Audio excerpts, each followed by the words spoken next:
What's happening out there, rotoscouts baseball fans? Welcome to the Tuesday show, gang. A couple minutes late getting started there. Apologies. Had to grab myself a glass of water and close the window over there so we're not distracted by car alarms and shootings and ambulances and whatever the hell else goes on out there in Jersey City while we're doing these shows. Mamba's in the chat apologizing to anybody who took his picks yesterday. What a terrible day of baseball. I'll second the terrible day of baseball. Not the best day for some of the things we discussed on the show. Certainly the Mariners didn't get there. The Royals didn't get there. A couple of the value pitchers coming through, and then the Dodgers just coming through at the as the chalk high-end team of the day. Kind of just takes care of itself when several of the extreme value pitchers go off a little bit and a couple of the higher-end guys don't quite get there. Yeah, the slate just goes in one very specific direction. But anyway, yeah, Seattle back on the board a little bit again today, a little bit trappy. It's going to be that way all season long. They're a bunch of underperformers, but they do hit for power. They'll be interesting. We'll get there. Aaron Davis show or bust yesterday. Yeah, that's also going to be the case a lot of the time. But what's going on, everybody? Good collection of folks in here already. Looks like a bunch more piling in. Stephen Leibowitz is here. Fanatics here. Aaron Davis is here. Andy Melman, good afternoon to you too. Bud Lone Wolf's here. Matthew Patterson wants to know who the magic stack is going to be today. Needs Lawrence Butler to go yard for the A's in a showdown. Not going to hold your breath. That's probably a good idea not to hold your breath on that one. But hey, any given slate. Cujo's here. Stephen B and D are both here. Good to see everybody. Outman would have been nice too. I'm telling you, Outman and Lux underperforming to start the season overall. But interesting hitters at the bottom of that Dodgers lineup. And pairing them with Andy Pajes down there. Pretty damn interesting overall. But let me pull up the old sheet here. Got a lot to talk about. It's an 8-gamer. Pretty deep one. I wrote the full article. It's up on the website, rotoscouts.com. Check that out. Free projections up on the site for hitters, for pitchers, top stacks, home run picks. The full rundown on all 8 games based on the projected lineups. We've got, I think, like half the lineups in so far. Some of the confirmed ones are dropped in. I updated the site just before we jumped on the show. Let's start with we'll look at the run board first, as usual. Astros here in the Bronx. Well, not here in the Bronx, but in the Bronx, which is like over there, like 10 miles that way. But the Astros are in the Bronx, in the New York area. 8.5 run total in that one. Pretty close line. Yanks slightly favored, 4.42 implied total for the Yanks, 4.17 for the Astros. Certainly both of those teams more than capable of going off for a bunch of runs. More than capable of depositing a few home runs in that short right field porch, but some good pitchers. Justin Verlander going up against Luis Gil in that one. So just kind of an interesting spot. It's also a warm day. It's like 82 degrees outside. Nice sunny day here in the New York area. So a little bit of upside, conditionally there, condition-wise, not conditionally, condition-wise there in New York as well. Red Sox in Atlanta. Interesting one there. Atlanta pretty strong favorites, with Ronaldo Lopez going in that game. Cutter Crawford going for the Red Sox. 3.67 implied total for Boston, 4.93 for that Braves lineup. They've bounced along a little bit this season, but they're still excellent. They're one of several very high-end totals. We've got a bunch of high totals to work with yesterday, where yesterday we only had the 4.5 run total and then one game above 5.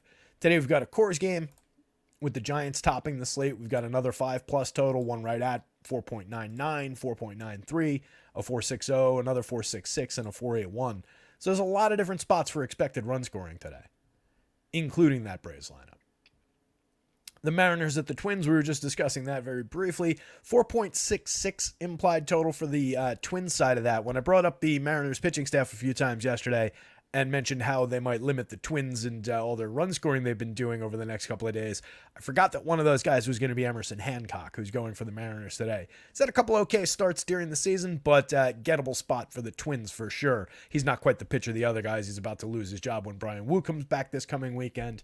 But he's on the mound for Seattle today. And then going up against up and down Bailey Ober. We never know what we're going to get from Ober. More often than not, we do get a lot of innings and some successful starting, but he can be a mess sometimes. 3.93 implied total for the Mariners. They've also been a mess, and they've fed big strikeout games and big upside games to a bunch of pitchers who are not quite as good as Bailey Ober. So especially when it looks like a good spot, this is usually where Ober fails us, but he does look like an option tonight for the money. The Brewers and the Royals, 9.5 run total in that one. Second highest on the slate behind only Coors Field. 4.60 implied total for the Brewers side, 4.99 on the Royals side. Seth Lugo for the Royals has been really, really good this season. He's been pitching deep into games, got a bunch of quality starts, and he's really cheap on DraftKings. So I think that's actually an interesting spot for pitching. Doesn't look like Vegas likes it as much, and we tend to get in trouble when we try and defy Vegas, but it just seems like a spot where Lugo is kind of primed for some success again, at least at the DraftKings price. He's a little bit expensive for the quality on FanDuel. We'll talk about it in a minute. Padres at the Cubbies, 9-run total there. Looks like a lot of offense on the Cubs side. 5.07 implied total for the Cubs, a 4.03 for that much improved Padres lineup. Just going up against a guy who's been one of the best pitchers in baseball to start the season with Imanaga on the hill for the Cubbies. The Mets at the Cards, low-end pitching game there, 4.11 implied total and an 8.5 run total, 4.11 for the Mets, 4.48 on the Card side. One of the weaker lineups in baseball for St. Louis so far this year, but they're more talented than what their production has been. And you could say the same thing about the Mets. They've been pretty up and down. They've got a lot of really good hitters, a lot of key guys who are just somewhat underperforming. A couple of them had delivered in some areas, but not the full expectation of a very good overall line. So it's been a little bit messy on both sides, but you've got a matchup between Jose Butto and Miles Mikolas in that one. So it's just going to yield some upside based on all the hits that should be available and some opportunity. Coors Field, you get the Giants at a 5.58 implied total, and of course we're going to talk about the Rockies. They're also at Coors Field tonight. They're benefiting just the same way. They're just always the worst team in a Coors Field matchup, but they still do land at a 4.53 implied total. It's one of the mid-range marks on the board. They're underdogs at home, but there's 10 runs on the board in that game, and Kyle Harrison, as good as he is, and as bad as the Rockies are, again, has given up a fair amount of power. So the Rockies are actually pulling a decent home run mark in the home run model. It's just, can they sequence behind a little bit of power? Can they sequence ahead of a little bit of power and create a bunch of runs instead of just, all right, they scored 3 or 4, they hit 2 home runs, but it didn't really matter because they didn't really stack anything up and it didn't pay off the stack. I think they're cheap. I think they're underowned, at least according to where I check ownership against. So Rockies are kind of interesting to me here. Giants are kind of obvious. The Marlins at the Dodgers seems like the best pitching spot of the day. Marlins just at a 2.7, call it a 2.80 implied total against Yoshi Yamamoto. I think is it okay to call him Yoshi? I know his full name is Yoshinobu, but I assume it's just Yoshi for short. I'm not actually sure. Yoshinobu Yamamoto. He's been excellent outside of that one meltdown against the Padres in the Korea series, and then a follow-up start against the same Padres. In every other start, he's been pretty fantastic this year. Dodgers heavily favored, 4.81 implied total for them. They're going up against Edward Cabrera, who's a pretty good young pitcher as well. So it's an interesting spot for the Dodgers. I expect it's just one of those situations where their quality at the top part of the lineup, with limiting strikeouts, drawing walks, and everybody being a superstar, probably just impacts Cabrera rather than the other way around. So I think we can still get the Dodgers. They're just expensive for a more limited run total, slightly, than usual, but I think the ceiling is probably still the same. Jumping over to the board. So Yamamoto again at the top of the board. Third most expensive FanDuel pitcher at 10.2. Second most expensive DraftKings pitcher at 10.1. In both cases, he's behind Imanaga, who's 10.3 on DraftKings, 10.6 on FanDuel, the most expensive pitcher on both sites. On FanDuel, Yamamoto's also behind Reynaldo Lopez, who's facing Boston. Both of these guys are in tougher matchups. Lopez is really interesting on DraftKings because he only costs $9,700 by comparison to the other two guys. He's discounted a little bit. So I think he makes a ton of sense there. I think Yamamoto makes a ton of sense on both sides going up against Miami. Easily the best matchup among the 3 top-end pitchers of the day. All 3 of these guys have been pitching really well, but Yamamoto's probably the most clear-cut, although it's arguable between him and Imanaga on talent. He got the bigger payday in free agency by a long stretch, but Imanaga's actually been a little bit better results-wise. Yamamoto, higher-end strikeout rate. It's debatable between those 3 guys overall, but Yamamoto clearly in the best matchup. Bailey Ober, like I said, Going up against Seattle, they've been feeding good start after good start to pitchers, including last night with Simeon Woods Richardson.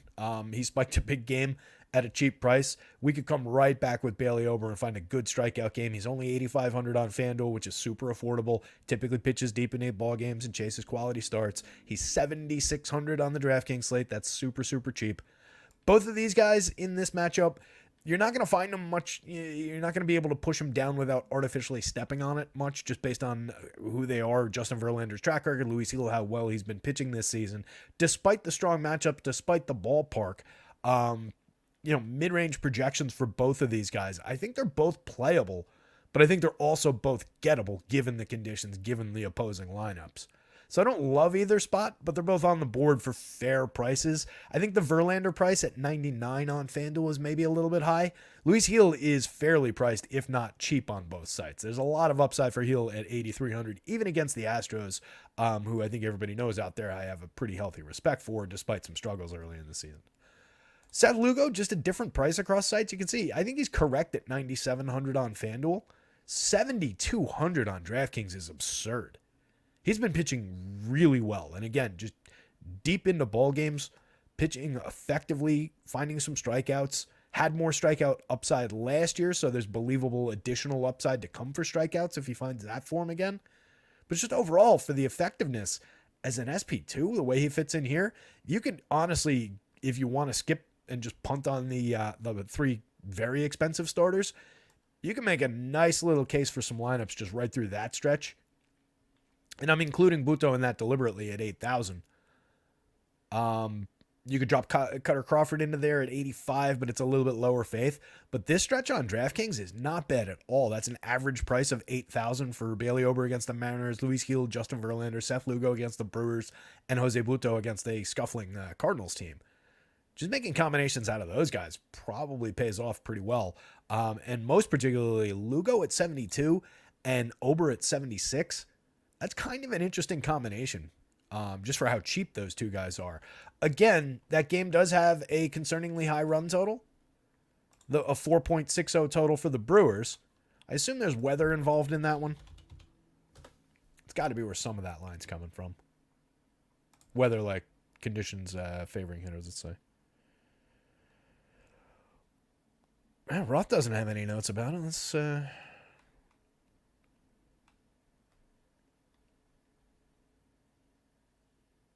Wind is blowing out, but just 9 miles an hour. It's warm, but it's not crazy.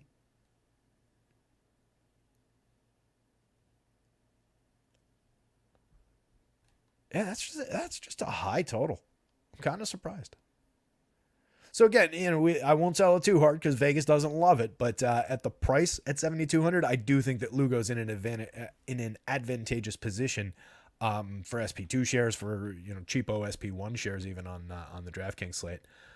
Buto, mixed bag of quality, 8,900, a little bit more than I want to pay for him on the FanDuel slate, even in a good matchup against a scuffling Cards team, but 8,000, definitely in that mix of mid-range starters on DraftKings. Kyle Harrison, I totally believe in the talent. At 6,400, you could probably roll a couple dice. Just on the talent. We've seen a few starters really succeed well at Coors Field this year, and he's got that level of talent. It's just he's given up a lot of power, a lot of premium contact so far. So I'm a little bit concerned there. Probably wouldn't go to it for the 86 on FanDuel. Even in a good start, they might not roll him out for additional depth of innings. So I question it here. It's just in the bargain bin over here. He's quality from the bargain bin at that price. Cutter Crawford, bad spot against Atlanta, but a lot of talent and pitching well. Made some significant improvements during the season to his arsenal, or during the offseason to his arsenal. It's paying off. So I'm not uninterested at these prices. It's just he's not going to project well ever really against Atlanta, and there's so many better options on both sites. Colin Ray, you can find success from time to time, but I'm much more interested in the Kansas City side of that based on the power he's given up over time, and he's a pitcher that we usually target. Cabrera, again, excellent strikeout stuff, but I think he's just more limited by the Dodgers than he holds down the Dodgers. Michaelis, Vasquez, Emerson Hancock, and Dakota Hudson just kind of knows. Hudson does have a weird impact on the Giants' home run numbers in the home run model. He's just good at keeping the ball on the ground, or to a low launch angle anyway. So it cuts that, but he still gives up tons and tons of hits, tons and tons of runs. It's not to say that the Giants are a bad spot. You might get one home run out of them and 9 runs and off you go. It's just a little bit limiting numbers wise in the home run model if you're looking at the projections in a deep way. Ken Woodhouse, what's going on? Jake says, Mama, my guy had 5 Dodgers with all the home runs, Richardson and Raggins. Secondary stack didn't do much, but hey, damn, sounds like it was at least a good half of a lineup. What's up, Trav? Travis Wyndham's here. Trav says, hey guys, Terry, gals, potentially. Maybe not. No, probably not. I think it's just us, fellas. Welcome to the MLB Lineup Card and Sausage Show. Anyway, Astros, again, this game's starting out in Yankee Stadium. 8,300, 8,700 for Luis Gil with that, as well as he's been pitching. I didn't want to just keep holding on to that glass of water while I talked about this. As well as he's been pitching, even against the Astros, it's a playable spot. It's just with a lot of quality on the board. I don't know how many times I really want to tangle with the Astros in Yankee Stadium. But he'll win a season high 6 1/3 in his last start. We're getting a little bit of depth and a little bit of faith out of him at this point. 5 strikeouts, walked 1, gave up just 2 hits against Baltimore at Baltimore in a really strong start. 5 innings in the game before that, he gave up 5 earned runs, 7 hits, struck out 6, but walked 2 in a messy one against Milwaukee. That came on a couple home runs late. He gave up 2 home runs in that game. Those are the only 2 home runs he's given up all season. Had a 9 strikeout game over 5 2/3 in the start before that. So he's only completed the 6th inning once. He's got 1 quality start, but that was in the most recent one. We're stretched out. We've gotten a little bit more faith from Boone. I do still think there's some risk where if he puts runners on, he'll probably get the 6th if things are going well. But especially against a team like this, let's say we're in the 6th inning. He starts out with Jainer Diaz, gives up a hit to Diaz, gets Loperfido, but then Dubon gets on. He walks Dubon, let's say, and we're going around again to the top. He's getting hooked there after 5 1/3. We're not getting him with a shot to complete that 6th inning. Boone will go to the pen there. So the depth is still a little bit of a question mark. It's kind of just baked in, though, at 8,700, 8,300. He's not uninteresting. For the season, he's sitting at a 30.8% strikeout rate. The walks are really problematic at 15.4%, especially against a team like this that doesn't strike out. 17.4% this year. I believe that was 17.2% for the same group of guys last year. They do have some aggressively good walk rates in that mix, especially if you look at last year's numbers as compared to like Alvarez is just down across the board in a lot of ways. Last year was a 13.9% walk rate. So this is a patient enough club that doesn't really strike out and has some tremendous bats and 2 of the best left-handed hitters in baseball in the lineup. So if you're adding extra free passes, you're putting guys on base ahead of some of these guys, it just gets a little bit dicey. But the swinging strikes are there. He's also not allowed any kind of power, 4.3% barrels, 26.1% hard hits, just 1.54% home runs. Stuff Plus loves the arsenal in a small sample. Luis Gil's been really, really good this year. Part of this is just a limited sample of batted ball events. If you're striking out 30.8%, walking 15.4%, you're only allowing so much contact overall. But the contact he's induced has been really weak contact. So it does help. It helps the believability of the upside. On the other side of this game, Justin Verlander at 9,000. I think he's more playable on DraftKings than on FanDuel. 99 on FanDuel is a little bit tough. He went 7 in his last start, struck out just 2, walked 3, gave up 2 earned, and a home run. That was against Cleveland. Low strikeout team. We know that about that club. And he only gave up the 2 earned runs. He gave up 6 hits in that one. But the fact that he went 7 in that one, he went 6 in his first start of the year against Washington. Struck out 4 in that one. They're another fairly low strikeout club. Gave up a home run, 2 earned on 4 hits. And then in the middle game, he only went 4 1/3 against the Cubs. Struck out 7, but walked 4, gave up 3 hits, but no earned runs. Kind of a weird one there. But overall, we are getting a little bit of depth. I think it's believable that he gets through 6 at least. Maybe you see 7 if things are going well. Probably just 6. His strikeout rate's only at 19.1%. He's walked too many in the small sample at 10.3%, giving up a 10.4% barrel rate. That could be a little bit deadly if the premium contact continues against this Yankees lineup.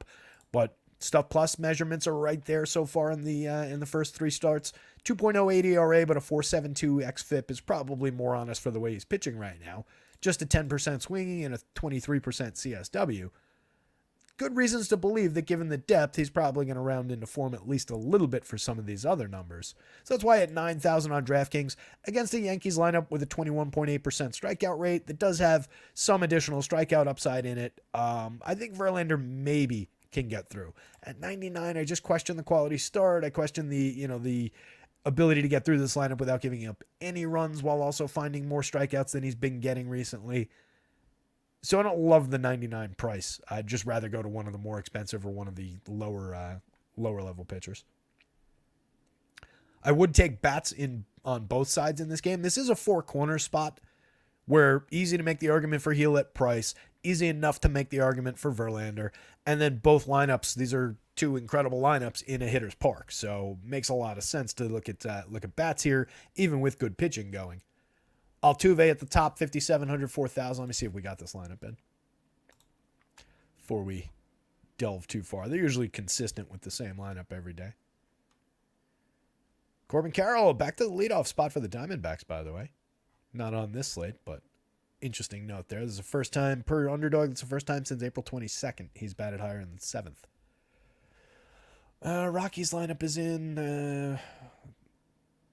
It's about what was expected, I think. But we don't have the Astros yet. So Altuve, Tucker, Alvarez, and Bregman should hit in some version of this order where they might have Bregman back between Tucker and Alvarez. They might move things around there. But Altuve, Tucker, and Alvarez at the very least, very, very interesting hitters off the top. In 150 week plate appearances, week for him, Jordan Alvarez has 250, 327, 439 triple slash, a 189 ISO, 7 home runs on 14.5% barrels, 48.2% hard hits. And his creative runs 19% better than average. And all of that is underperformance for this player. 3,700, 5,500, his price is down a little bit on both sites. I think he makes a prime target for stacking, 7.79 in the home run model, even against the weak contact that Luis Hill has induced. Kyle Tucker's been terrific, 9 homers, 5 steals, a 167 WRC+, 268 ISO. Altuve has 7 homers, 7 stolen bases, a 214 ISO, a 177 WRC+. It's 3 stars at the top of the lineup. There are one of the spots in baseball that could rival 3 for 3 with that Dodgers lineup. Not quite, but close.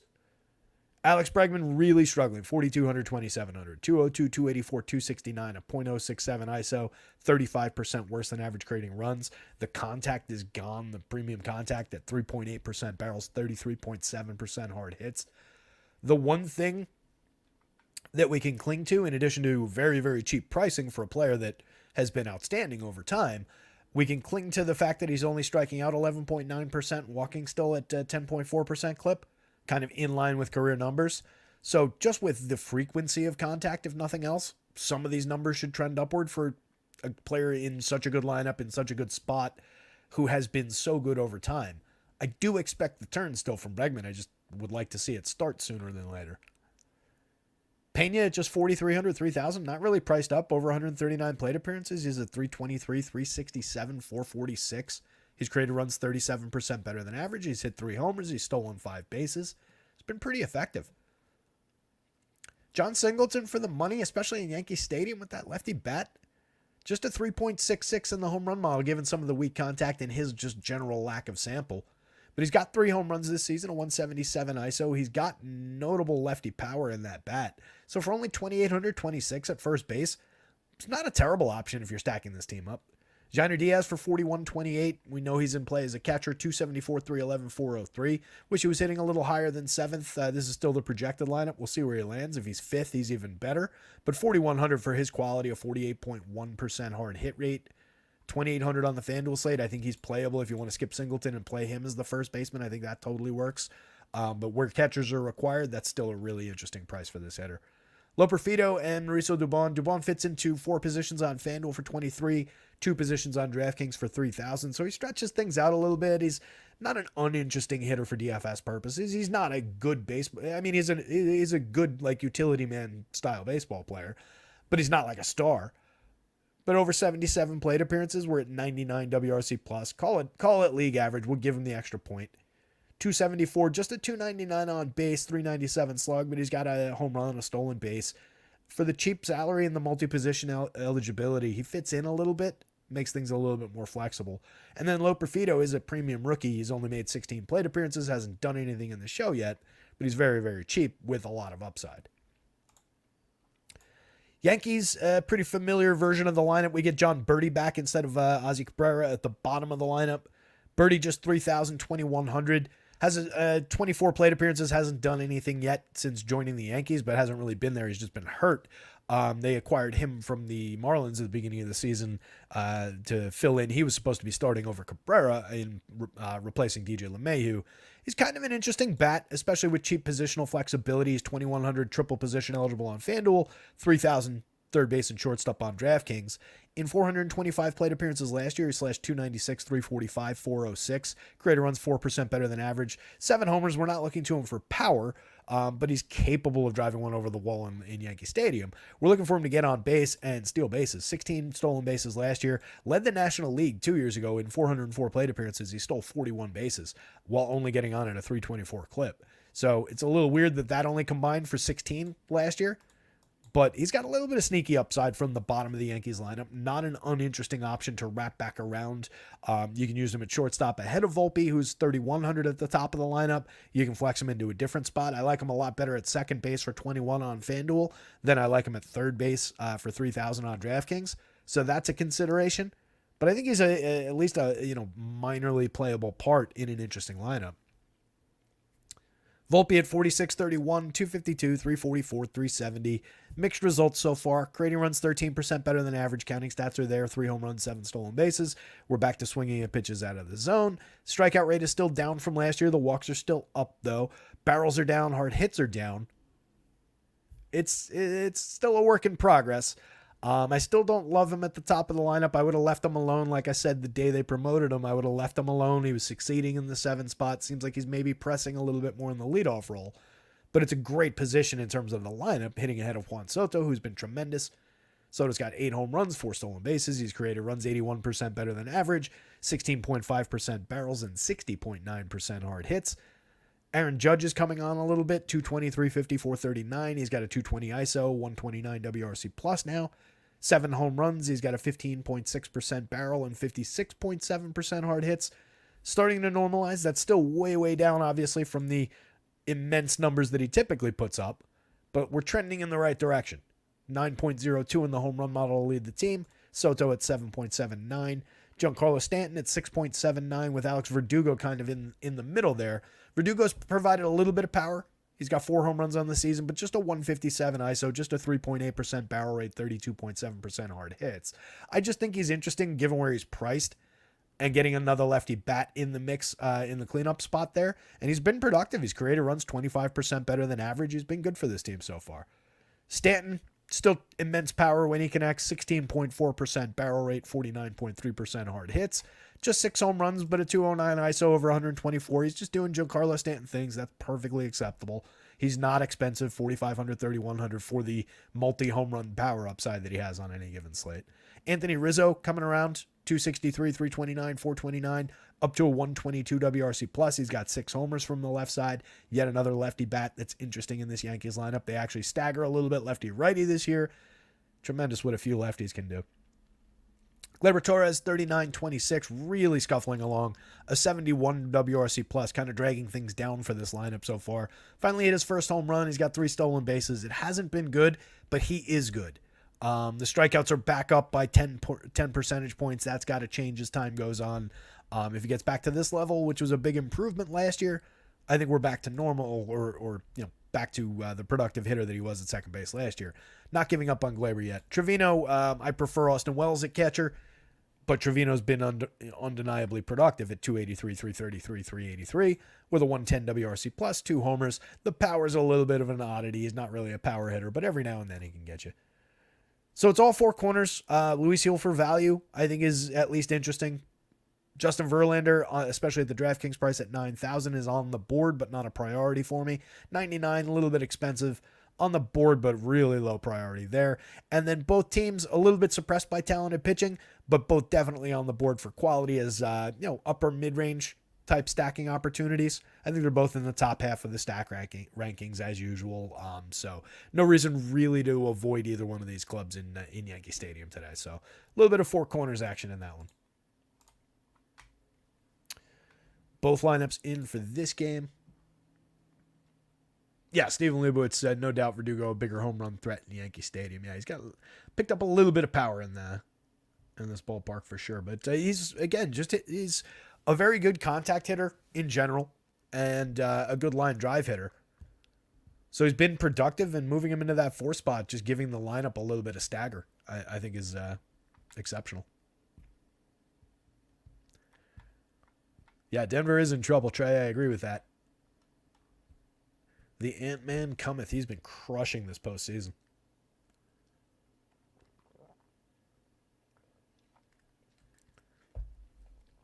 See, Shaq on the pregame show was trying to rename him to, instead of Ant-Man, he wanted to name him Rex because he's like a Tyrannosaurus Rex.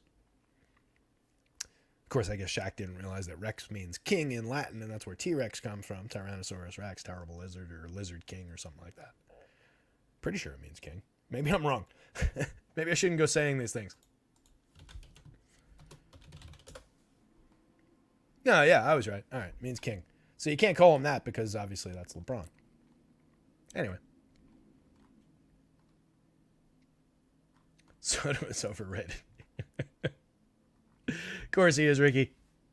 I missed that before. Yes, Soto, the most overrated hitter in all of baseball, obviously. Ricky trying to get us off on a tangent. It's not going to work. Cutter Crawford, 8,500, 9,000 across sites. Projects out just kind of in the middle of the board just for the matchup against the Braves. Just it's one of those spots where I just don't really want to attack it despite how good Cutter Crawford's been. He's gone 40 1/3 over 7 starts. He's got a 24.2% strikeout rate. I just clicked away from the screen for no good reason. He's got a 1.56 ERA, a more honest 3.91 xFIP, tremendous 1.07 whip. He hasn't allowed any kind of premium contact or power, 6.3% barrels, just 26.1% hard hits, 85.9 miles an hour of exit velo, just 1 home run on the season. That home run came in his most recent start. He went 7 innings in that one, faced 27 Giants hitters, struck out 6, walked 2, gave up the homer, 2 earned runs on 4 hits. Start before that, he allowed 3 earned runs on and 4 total on 10 hits in a messy one against the Cubs. Struck out 4, walked 0, no home runs. So still booked the quality start over 6 innings. Went 6 for a quality start in the game before that. Struck out 6, walked 3 against the Pirates, 1 earned on 7 hits. Another quality start at the beginning of the season, went 6 against the low-end Mariners. He was good against the Mariners and the Angels in that West Coast swing that benefited all these Red Sox pitchers. But overall, he hasn't given up more than 3 earned runs in any of his starts. So he's been very good. He's worked into the 6th. He's completed the 6th 4 times, completed the 7th once. Worked into the 6th in another start. It's just the matchup against the Braves. At 9,000, I don't think he's cheap enough to consider it a value play on FanDuel. Probably the same thing at 85 on DraftKings. Kind of falls in below that run of guys in the middle. Like I said, when I was doing that, you could maybe include him because he's not that far off by projection. But just on matchup, like, why would you really want to? But there's upside. It wouldn't shock me if he was a contributor tonight. And he's definitely pitching fairly deep into games. On the other side, Ronaldo has been really, really good. 27% strikeout rate. He's got a 1.50 ERA, a 1.0 whip, a 3.58 xFIP that, again, is the more honest number. Inducing a 12.4% swinging strike rate. Stuff Plus doesn't love Ronaldo. It actually likes Cutter Crawford more between the two. But between the two, Ronaldo's also got a little bit better of a matchup here. He's also got the Red Sox checked down to just 3.67 implied runs, while the Braves check in at 4.93. So Vegas kind of agrees. Lopez worked 5 in his most recent start. He allowed a home run, 3 earned on 6 hits, struck out 7, walked 2. 6 strikeouts in a 7-inning game against Miami before that. Struck out 7 Astros. He hasn't gone less than 6 innings. He went only 5 in the last start. In the 4 before that, he had gone 6 3 times and 7 once. 30 innings in 5 starts. He's been pretty effective.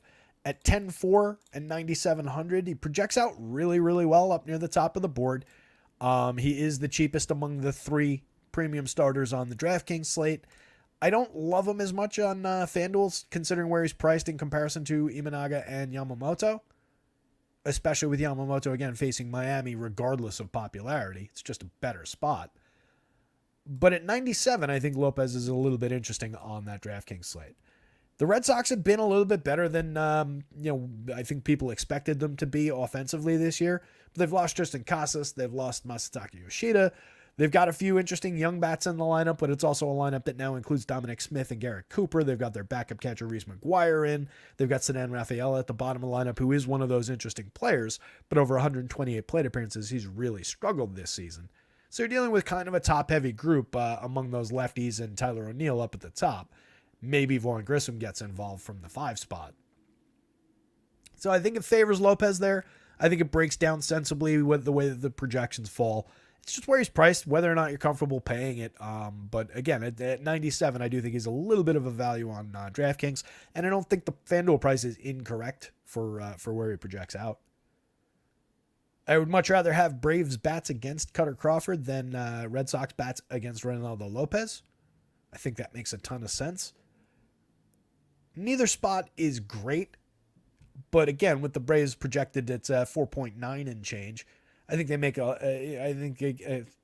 and with their prices down, I think it does make sense, as I said. Ozzie Albies, 5,200, 3,800 is cheap for Ozzie Albies, especially at 52 on DraftKings. That is way down for a player who's not really doing anything to deserve a price cut.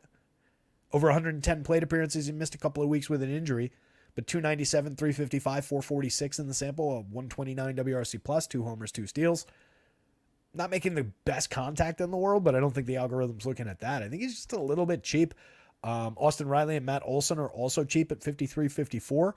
They've deserved that a little bit more. They each only have 3 home runs, a 160 and a 162 ISO, 237, 310, 397 for Riley, and then Olson checking in sub Mendoza at 197, 317, 359.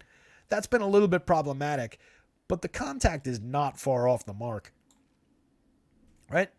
That is almost identical to previous year production. The barrels are down a little bit for Olson, but the hard hits are actually slightly up. We're just slightly missing there, so there's probably a little bit of bad luck involved. Acuna hit his second home run of the season, still correctly priced at 62.42. I think it would just be a mistake to lower his price, and he's still productive, creating runs 18% better than average, getting on at a 376 clip. He's got 14 steals. It's just been a bit of a power outage, big dip in premium contact. It'll be back. I'm still very unconcerned. Striking out a little bit too much so far this year. I think we'll be fine. Marcell Ozuna, 5,600, 4,100. He's got 10 home runs, a 298 ISO, a 175 WRC plus. He's been fantastic. Orlando Arcia, a little bit of a letdown so far this year. 95 WRC plus, 2 home runs, an okay triple slash at least on the front end at 271, but just a 294 on base. 407 slug is okay.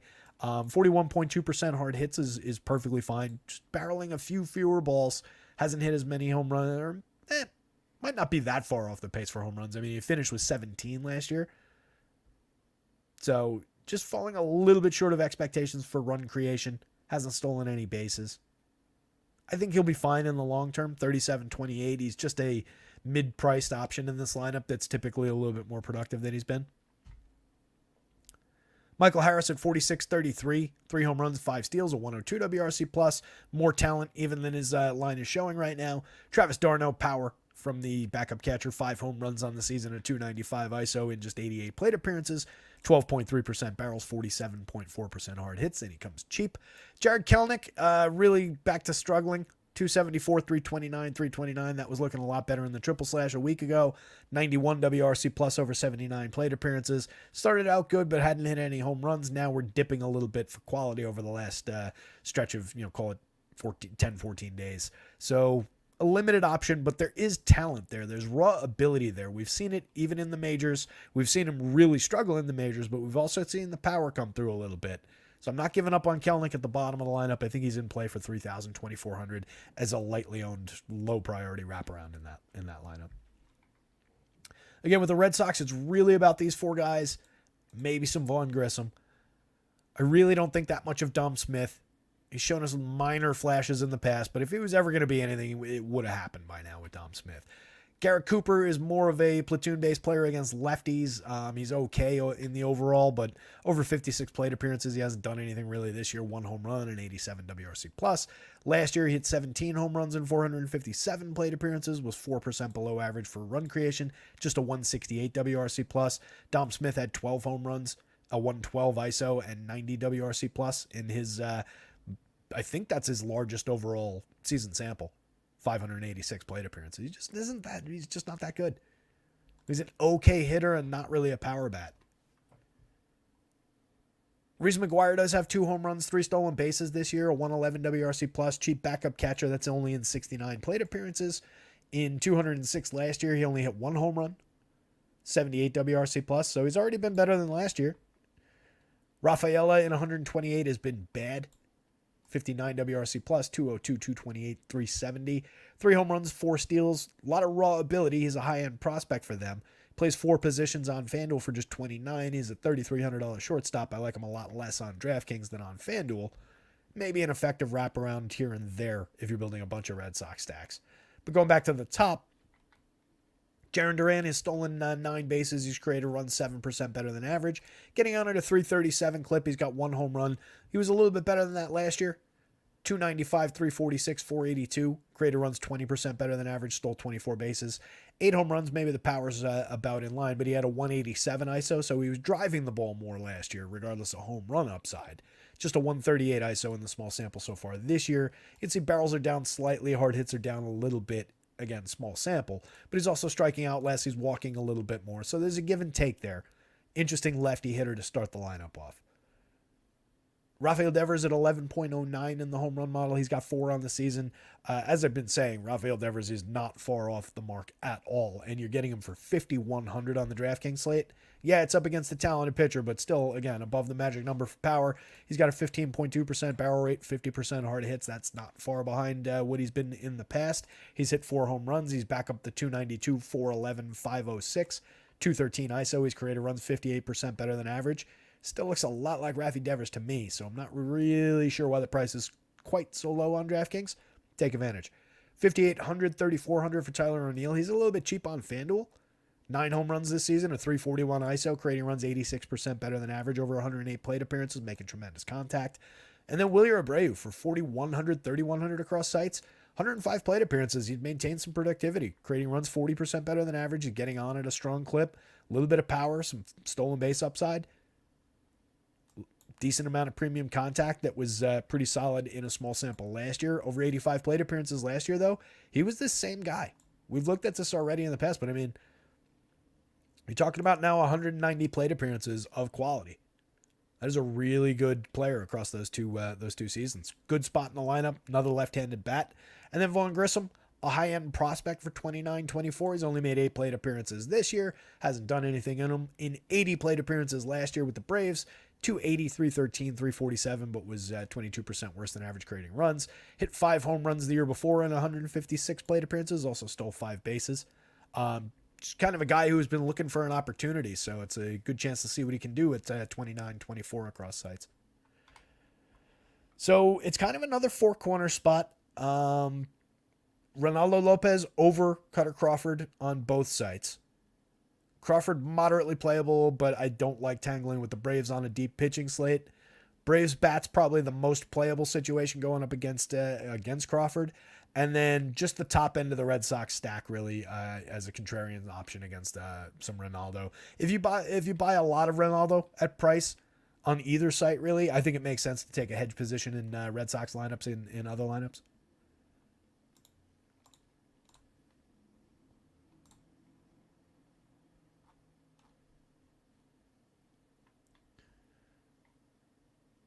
Did I hear you say Vaughn Grissom revenge?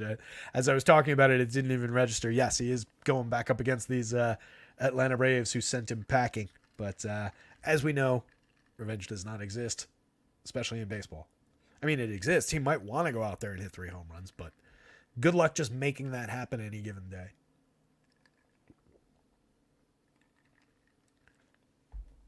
It's like when Kramer promised the kid that Paul O'Neill would hit 2 home runs for him. Promised 2 home. You know how hard it is to hit a home run? Promised him 2. Good old Seinfeld. He's been all over the place promoting that Pop-Tarts movie. I actually watched it. I thought it was actually kind of funny. It's completely absurd and bonkers and like way like not based in reality at all. It's just this weird little like fantasy movie, but it's I thought it was amusing. I thought it was pretty funny. It's getting absolutely savaged by some of the critics out there. But I thought it was just, goofy enough. Maybe it was a little bit baked. I don't know. I enjoyed it. But it's been fun watching Jerry everywhere. It's also quite noticeably gotten some hair plugs. He's back to like having like the old, Seinfeld like high hair after he was just like short hair and like slightly balding over the past few years. I guess he's entitled. He's got $1 billion and he's in his 70s. Anyway, Emerson Hancock, like I was saying at the top of the show, kind of forgot that he was in the mix here when I was saying that the Twins might suffer a little bit from good pitching from the Mariners this week. 30 and a third innings over 6 starts. He's got a 4.75 ERA, 4.57 xFIP, just a 17.6% strikeout rate. He hasn't been a complete disaster. He melted down a little bit in the last game. Only 1 earned run charge, but he allowed 5 on 5 hits in 3 2/3 innings. That was against the Braves, so it's a little forgivable. Struck out 4, walked 4. He struck out exactly 4 in each of his last 4 starts. So if you're into numerology, I guess there's something there. He did go 6 innings in each of 3 starts leading up to that Braves game. Quality start in each one, 2 wins in that mess of games. But the overall ceiling is kind of low. Against the Twins team that's been surging, they're second in baseball for runs scored behind just the Phillies. They've got, I think it was 107 to 120. Since April 15th. So they've been doing a lot of scoring. They're a fairly productive lineup. They've got a decent amount of power. They've got some interesting lefty power bats. They've been sequencing. They've been getting on base pretty effectively. Everybody in the confirmed lineup here for the Twins, except for Carlos Santana, is above average for run creation so far this year. So it's probably just not the spot for Emerson Hancock. At 6,200, I wouldn't call you completely bananas if you wanted to roll the just bargain bin dice on DraftKings a couple of times, just given that he's gone 6 clean innings in a handful of starts here. But you're talking about a pitcher who's projected down here with a bunch of better looking value options. So I don't know how many times we really need to do that. On the other side, Bailey Ober at 76.85 requires talking about. First start of the year was a complete disaster. Faced the Royals. Lasted just an inning and a third, gave up 8 earned runs on 9 hits, struck out 1, walked 1, allowed 3 home runs. Then he went 4 straight starts without allowing a home run or without allowing more than 2 earned runs. He went 5 innings, 6 innings, 6 innings, and then 7 and a third, facing the Dodgers, the Tigers twice, and the Angels. Struck out 7 Dodgers, struck out 8 Angels. One game with 3 strikeouts against the Tigers, then another with 6. But again, didn't give up more than 2 earned runs in any of those starts. One of them was a 6-inning shutout at Detroit. Then 6 innings of 1-run ball, 2 hits in the home start against Detroit. Against the Dodgers, he gave up 1 earned on 3 hits. And then against the Angels in 7 and a third, he gave up 2 earned on 3 hits. Struck out 8, walked 3 in that one. And then in his most recent start against the White Sox, of all teams, of course it was against the White Sox. That's why I was saying against the Mariners is probably where he burns us again. Last start, 6 innings. 6 innings is fine. 4 earned runs on 6 hits. A home run allowed. Just 3 strikeouts. No walks. Managed to get the win. 6 innings, qualifies for the innings requirement on a quality start, but 4 earned runs, you didn't get there. But that's Bailey Ober. That was his first home run allowed since that first start where he allowed 3. He's a roller coaster. Overall, he typically does add up to a decent starter when it's all said and done. 5.6% walk rate, 22.4% strikeouts this year, a 4.55 ERA, a 4.12 xFIP, 86.31 via Stuff Plus. Not great not great swinging strike numbers, but a good strike thrower overall this year. Last year, 13.8% swinging, had a 25.3% strikeout rate. So maybe some room for growth this year in terms of the strikeout total and the swinging strikes. Last year worked to a 3.43 ERA, a 4.20 xFIP, but gave up some power. There's always that threat of power. He's giving up a 12.2% barrel rate on a fly ball trajectory so far this year. So maybe he's a little bit lucky to have only given up a few home runs. And again, does have a game that he gave up 3 home runs and 8 earned runs at the beginning of the year. The Mariners drawing a little bit of power off of that. 10.49 for Cal Raleigh. Julio at 12.02. Some of these other guys in the 8s, 7s. They were showing power last night, though, against Simeon Woods Richardson, who is a lower-end talent probably than Bailey Ober in the long term. And he went out and, as we talked about, just completely exploited that aggressive strikeout rate. 28.2% for this projected version of the Mariners lineup. 26.3% for the same group of hitters last year. It's a good day for Bailey Ober to spike an upside game and find a bunch of strikeouts and pitch 7 clean innings and have a really strong performance at 7,600, 8,500, which is why I'm completely frightened that he's going to go totally bust here. It's just who he is. So no actual hesitation to roster him. The spot is definitely good enough. Thanks, Larry. I'll grab the confirm lineup there for the Mariners in a sec. So no hesitation to roster him, especially at price. The opportunity is there. The price is correct. If not, honestly, pretty low for the spot. It's just the shakiness of Bailey Ober's reliability that has me, not comfy, but absolutely considering it and absolutely going there. Bats, let me grab that Mariners lineup if I can. It's not up on Labs yet, but I'll punch it in.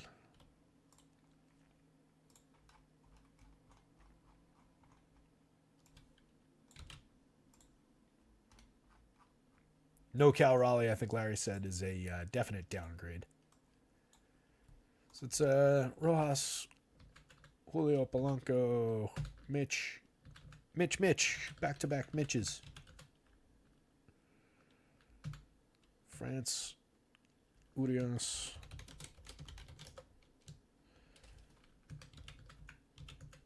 More goes right in there, and then it's Sebi Zavala getting the catcher spot today.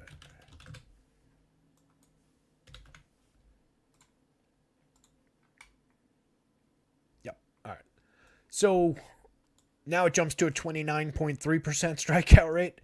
Part of that is 41.7% for Sebi Zavala in just 24 plate appearances, dropping into the lineup there.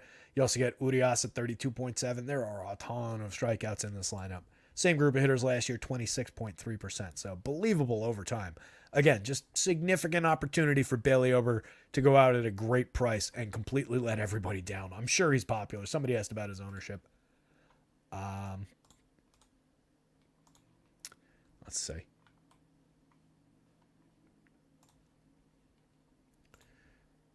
Trey is charging his CPU. Is there enough time left in the show for Trey to have completely charged his computer by the time the show's over? I say yes. I say pretty much for sure. We're only on the 3rd game. Let's see. Pitching ownership. Ober is projected as the 2nd most popular pitcher behind a massive share going to Yamamoto on the FanDuel slate, and I suspect it's similar on DraftKings, if not even worse. Yamamoto's crazy popular, geez. He's also the 2nd highest owned pitcher, closing in on Yamamoto's ownership at that DraftKings price. Just looks like a tremendous spot, given the price, given the strikeout upside. I think that's an easy pairing. Yamamoto, Ober, given where Ober's priced. Just makes a ton of sense that they would be chalky together. They would be chalky individually. The one I don't really agree with is it seems like Kyle Harrison's getting a ton of ownership at 6,400 on DraftKings. Like I said, that's not an uninteresting value spot with that talented a pitcher at that low a price. But you're taking a very young pitcher going into Colorado, giving up a ton of power in his 14 major league starts. We'll get there in a minute. Kind of prefer Lugo at the 7,200. But those are your 4 most popular DraftKings pitchers, it looks like. So looking at that Mariners lineup now, you get Josh Rojas, who's been good out of the leadoff spot, 91 plate appearances, gotten on at a 422 clip, 3 homers, 3 steals, creating runs 85% better than average, overperforming his career history, but not a bad role player. 3,700, 3,000. He's not really priced up. If you were drawing shares of contrarian Mariners against the Bailey Ober ownership, which I do think is a good idea if you're building out a bunch of lineups, especially if you're taking a big over position. This is definitely one that I would grab some hedge stacks of. As shaky as the Mariners been, as much as they've let us down, including yesterday, there's a lot of power shining through here. Ober can definitely give up a good amount of power, good amount of premium contact. Julio is a part of, basically every Mariner stack that I build. 4,800, 3,300 across sites. He's cheap. Cheap for the ceiling, cheap for the talent. Just 1 home run, 7 steals, just an 81 WRC plus, making low-end contact. 47.9% hard hits isn't that far off the mark. 6.4% barrels is way down in a small sample, but he did this last year. Maybe it didn't last into, early mid-May. Maybe it turned around a little bit quicker, but I remember a slow start from Julio last year, and he still finished with 32 homers, 37 steals, 26% better than average for run creation in 714. Nowhere near giving up on that player. Jorge Polanco, 3,728. I could probably be talked into giving up on a little bit sooner than for Julio. He does have 5 home runs on the season, just a 130 ISO and 93 WRC plus, but still plenty of time to turn it around. It's super, super early, and Polanco has hit for power over time. He was never a great average hitter, but more 240s, 250s. So maybe some upside to come. He's very cheap in the third spot in this lineup. Mitch Haniger, 3,600, 3,000. Another player is very cheap for power potential. He's got 4 home runs, just a 137 ISO, but an 8.9% barrel rate, 44.3% hard hits. It's not nothing. It's down a little bit from last year, but over time, he's been a tremendous power bat when healthy. It's just the health that's always been an issue. Mitch Garver had a 12.6% barrel, 41.4% hard hits last year. It's dipped so far this year over 115 plate appearances. We're only at 163, 270, 316, a 76 WRC plus, 3 home runs. He is also striking out at a 33% clip. That's up 10 points year over year. Maybe that one comes down and cools off a little. Mitch Garver was good last year. Hit 19 home runs in just 344 plate appearances. A very solid triple slash, a 230 ISO. Was above average for run creation and 130 with a 138 WRC plus. Ty France has just been meh. He's got 2 home runs, a 94 WRC plus. More of a hit tool oriented guy and hasn't really been productive. But a 46.5% hard hit in the tiny sample. It's okay. He's playable if you're building a bunch of Mariner stacks. Just low priority. Luis Urias, dual position eligible on FanDuel, does have 3 home runs, a little bit of believable power upside, but not a good player overall. Dylan Moore, 3,000, plays 4 positions for 27 on FanDuel. 2 home runs, 5 steals, 97 WRC plus, but another guy not really all that productive in the long term. And then Sebi Zavala every now and then can crack a couple of low-owned, cheapo home runs. He hit 7 last year, including, I think, 2 multi-home run games, if I'm remembering. I think it was 2 different days where he had double dongs and broke slates. Not to say that that's anywhere in the cards for today. He did that on just a 5.5% barrel, 36.7% hard hits last year. Struck out at a 36.3% clip at the same time. Fits right in with the team scheme here in Seattle. Twins lineup, a lot better looking, better run total, going up against Emerson Hancock. Edward Julian has been really strong to start the season with 7 home runs. He's created runs 23% better than average with a 241 ISO, a 15.6% barrel rate. He's walking a lot. He's striking out too much. The average is low. The on base is okay as long as he's going to hit for power. Not the best fit for a leadoff role overall. Probably better as even a 3-hitter maybe, but probably like a 5. The leadoff is a little bit shaky given the strikeout rate. He walks a ton. But it just leads to a 323 given how much he strikes out. Last year, he slashed 263, 381, 459. That's a lot better of a fit for a leadoff spot. Hit 16 home runs in 408 plate appearances. So we're getting more power out of him. Just depends on who he wants to be, I think, at the top of the lineup. Trevor Larnach, it's a high-end lefty bat. 54.1% hard hits this year. Last year, 49.6% with a 13.3% barrel. Year before, 11.4 and 43.8. Just needs to start transitioning it into more game power.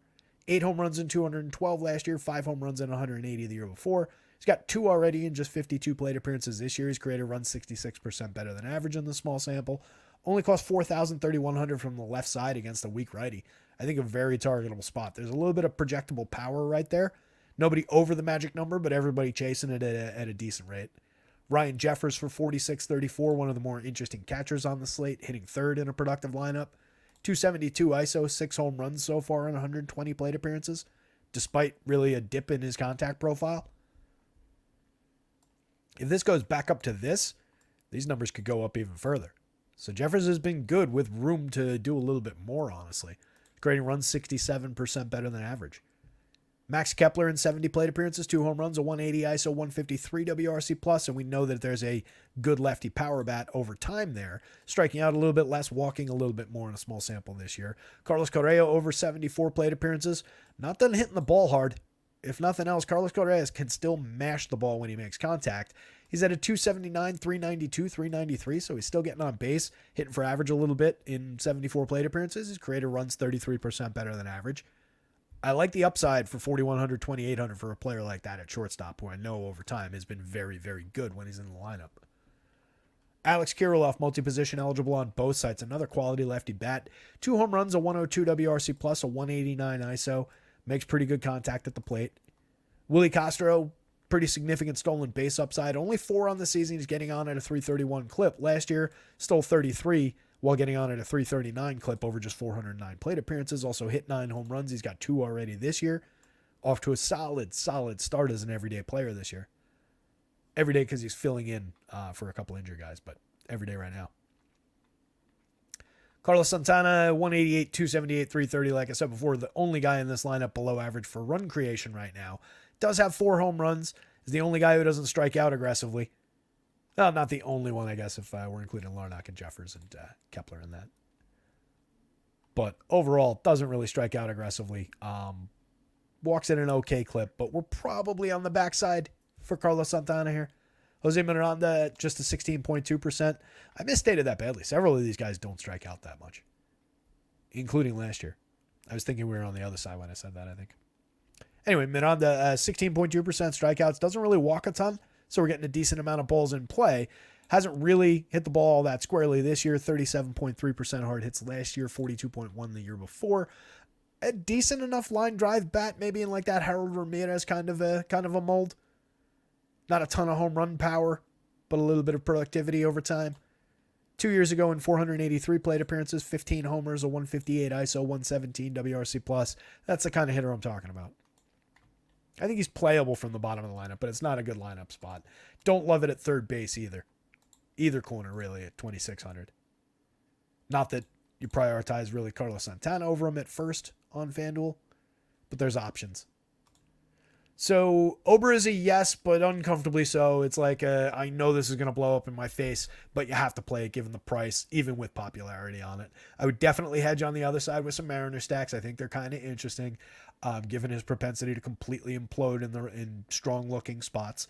And then the Twins against Hancock are definitely yes, while Hancock himself is pretty much a no, outside of like just, silly value darts on DraftKings that probably won't work out. Colin Ray, pretty targetable pitcher in my mind. We've succeeded going after Colin Ray in the past. Let me see if we got this. Brewers lineup just came in. Get that updated real quick.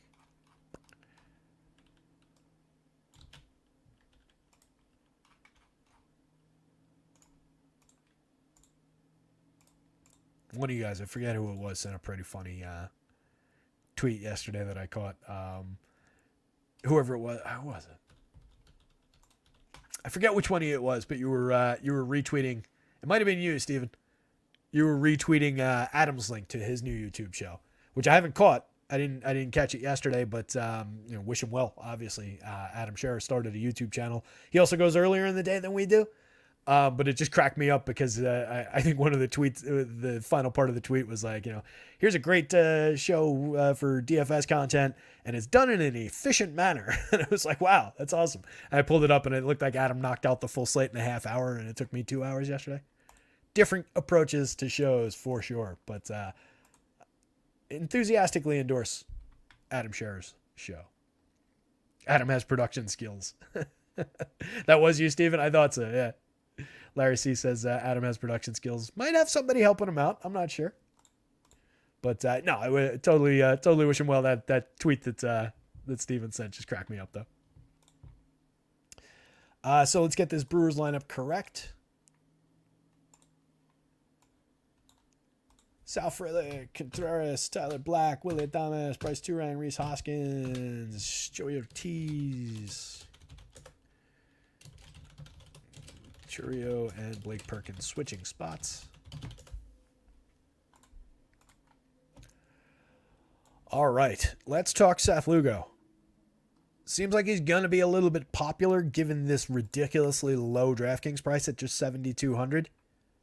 He's been a low strikeout option, 17.6% strikeouts this year, not great. 8% swinging, just a 28.2% CSW. This isn't bad given the 8% swinging. You can see he's slightly below average in terms of his overall stuff. He's been really effective. The 4.22 xFIP is probably the correct number in the long term. So far this year, a 1.60 ERA. What I think is most compelling is just, in addition to pitching well in terms of actual runs allowed and actual damage, he's thrown 45 innings in 7 starts. He's gotten 7 innings in each of the last 2, and he's found his strikeout upside in both of those games. 7 innings against the Tigers at Detroit, he struck out 9, allowed no runs on 3 hits, walked 2. Followed that up at Toronto, a pretty low strikeout Toronto team. Struck out 8, walked 2, gave up just a solo home run and 1 other hit, 1 earned run to 25 hitters. Before those starts, he went 5 1/3 against Baltimore. He allowed 4 earned runs in that one. That was the low point of the season. 5 1/3, he gave up 4 earned on 9 hits. Struck out just 1, walked 1, gave up 2 home runs in that game. Those are the only 2 home runs he's allowed. 4 earned runs is by far the highest he's allowed. He only allowed 2 earned runs. 2 earned runs is the next highest total he's allowed. That was against Houston. And he's allowed 4 total earned runs other than those 4 runs across 7 total starts. There's 1 earned run in the last start against Toronto, 7 shutout innings against Detroit, the 4 earned against Baltimore, 7 shutout innings at Chicago against the White Sox, struck out 4. 6 innings of 2-run ball against Houston, 6 2/3 of 1-run ball against the White Sox again. Gave up 8 hits, struck out just 3 in that one. And then against the Twins in this first start of the year, 6 innings, shutout ball, 2 hits, 4 strikeouts, a walk. This is a pitcher who's been doing really, really well this year. Again, I do believe that the xFIP number in the long term is the correct number. He's given up a 9% barrel rate, a little bit of hard hit, a little bit of exit velo. The launch angle hasn't been bad. It's been helping him keep the ball in the yard. Last year, probably a more realistic 3.15% home run rate with similar contact, but he also struck out more last year. 23.2%. The swinging strike rate was a point higher. That's not entirely making up the difference between 17.6 and 23.2. So I think there is additional strikeout upside for Seth Lugo on the right day. That was in 146 1/3 as a full-fledged starter last year over 26 starts. Before that, he was pitching in relief, 65 innings in relief. He was an even higher-end strikeout pitcher, 25.4%. So this is a guy who's been an effective major league pitcher over time. It's not like we're getting really crazy outlier results. A 1.60 ERA for anybody is obviously extremely low. It's a small sample number. But against a middling Brewers team, 23% strikeout rate. Yeah, they've been frisky. They've got a bunch of guys in the lineup that have been creating runs over the league average. But overall, this is a really gettable Brewers club. So kind of like Lugo at 72. I think he's playable at 97 on FanDuel. They're just better options for that salary. But at 72, even with ownership, he's a prime value option on DraftKings, in my opinion. I think you can grab some Brewers as a contrarian spot against them, especially against popularity. Certainly, if you're not going the Lugo route, you can grab some Brewers and just target a lot of popularity on a pitcher like this.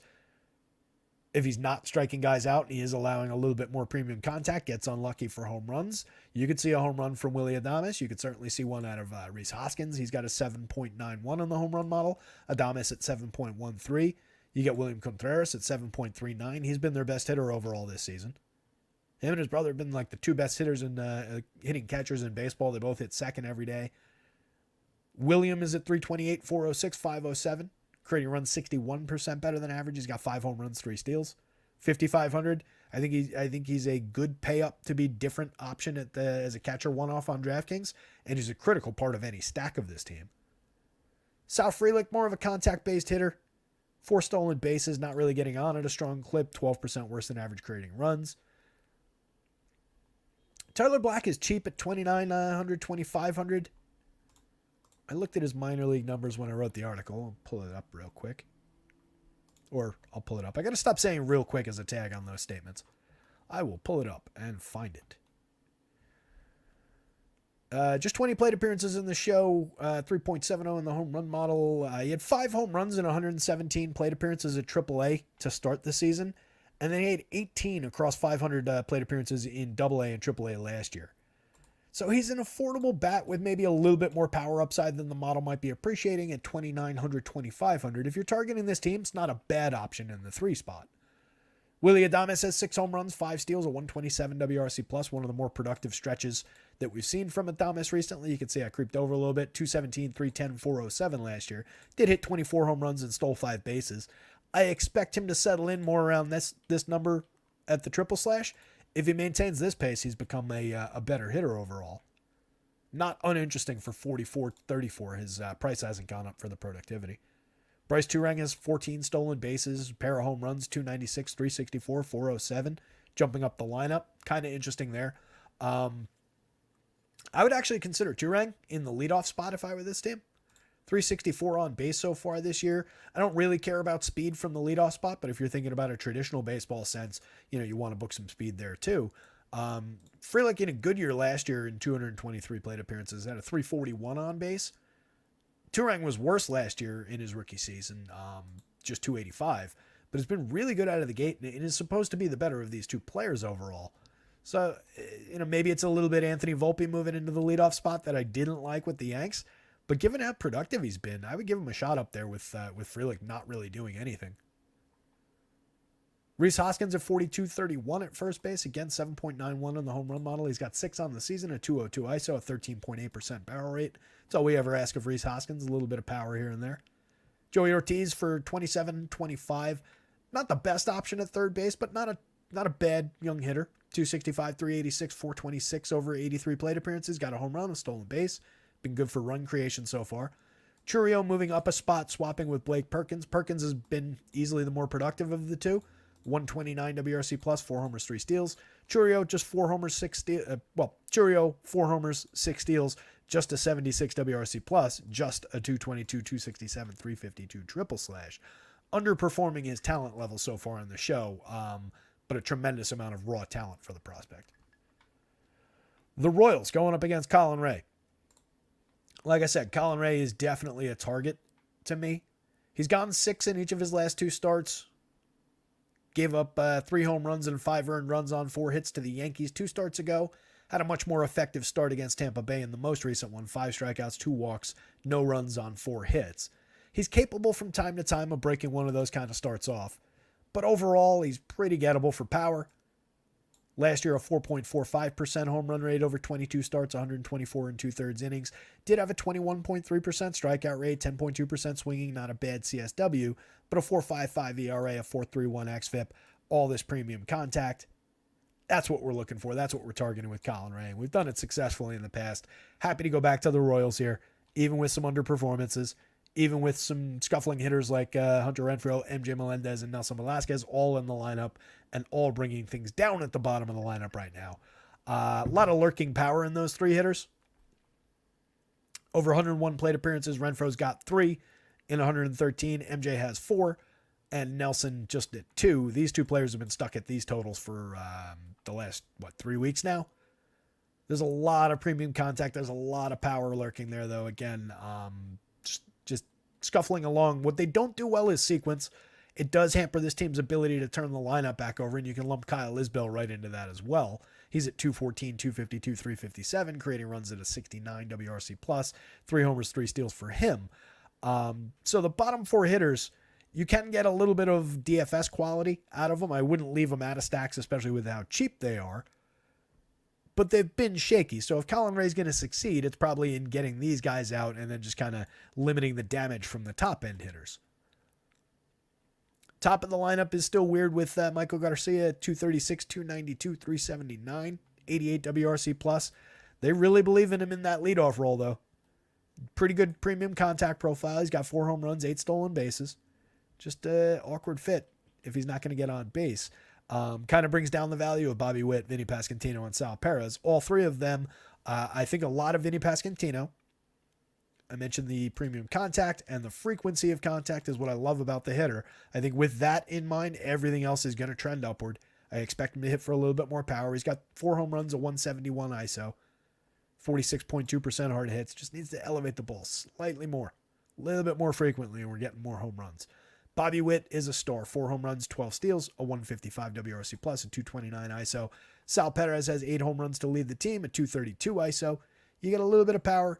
You get a little bit of speed out of all these guys. Everybody's in the mix. It's just what version of these 3 hitters do we get that kind of decides whether Kansas City is just going to score a couple of runs or have a good Kansas City day. Michael Massey's been interesting. Over 53 plate appearances this year. Limited in terms of the premium contact so far. But 3 home runs, 294, 308, 529, a 235 ISO, and creating some runs. I think the 3rd home run came last night, if I'm remembering correctly. Last year had 15 home runs and 461 chances. A cheap option at second base from the left side against this pitcher. That's all we're really looking for. 6.24 in the home run model. You get Witt and Sal both over the magic number. You've got Renfroe just below it. MJ and Nelson just below it. You get Vinny at 9.91. A lot of power here. A lot of cheap prices. Royals are going to continue to be interesting. And again, it just becomes a matter of what these 3 guys do in my mind. I think that these guys are reliable. Massey will come and go. Michael Garcia needs to prove things. So maybe it's a little bit of him and these 3 guys. But that'll decide their season. Seth Lugo is definitely a yes. FanDuel price is a little bit problematic. I don't necessarily know that he wins you the day, even in a good start at the FanDuel price. 7,200 if he has a good start here definitely blows away the value field on DraftKings. I would stack a few Brewers against him, especially if he gets super popular. They're good enough where you can get a little bit of quality for the money out of them, but it's not a priority. And then the Royals are definitely a little bit of a priority against Colin Ray here. I think he's pretty targetable. 6,700 rather. I really don't think we go there on DraftKings. 8,000 on FanDuel seems pretty avoidable.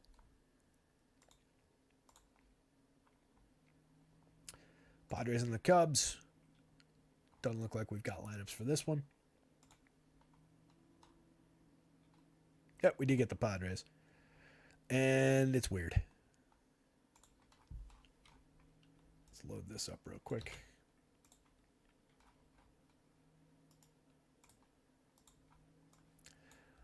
That's Profar, Tatis, Cronenworth, Machado, Bogey, Donovan Solano.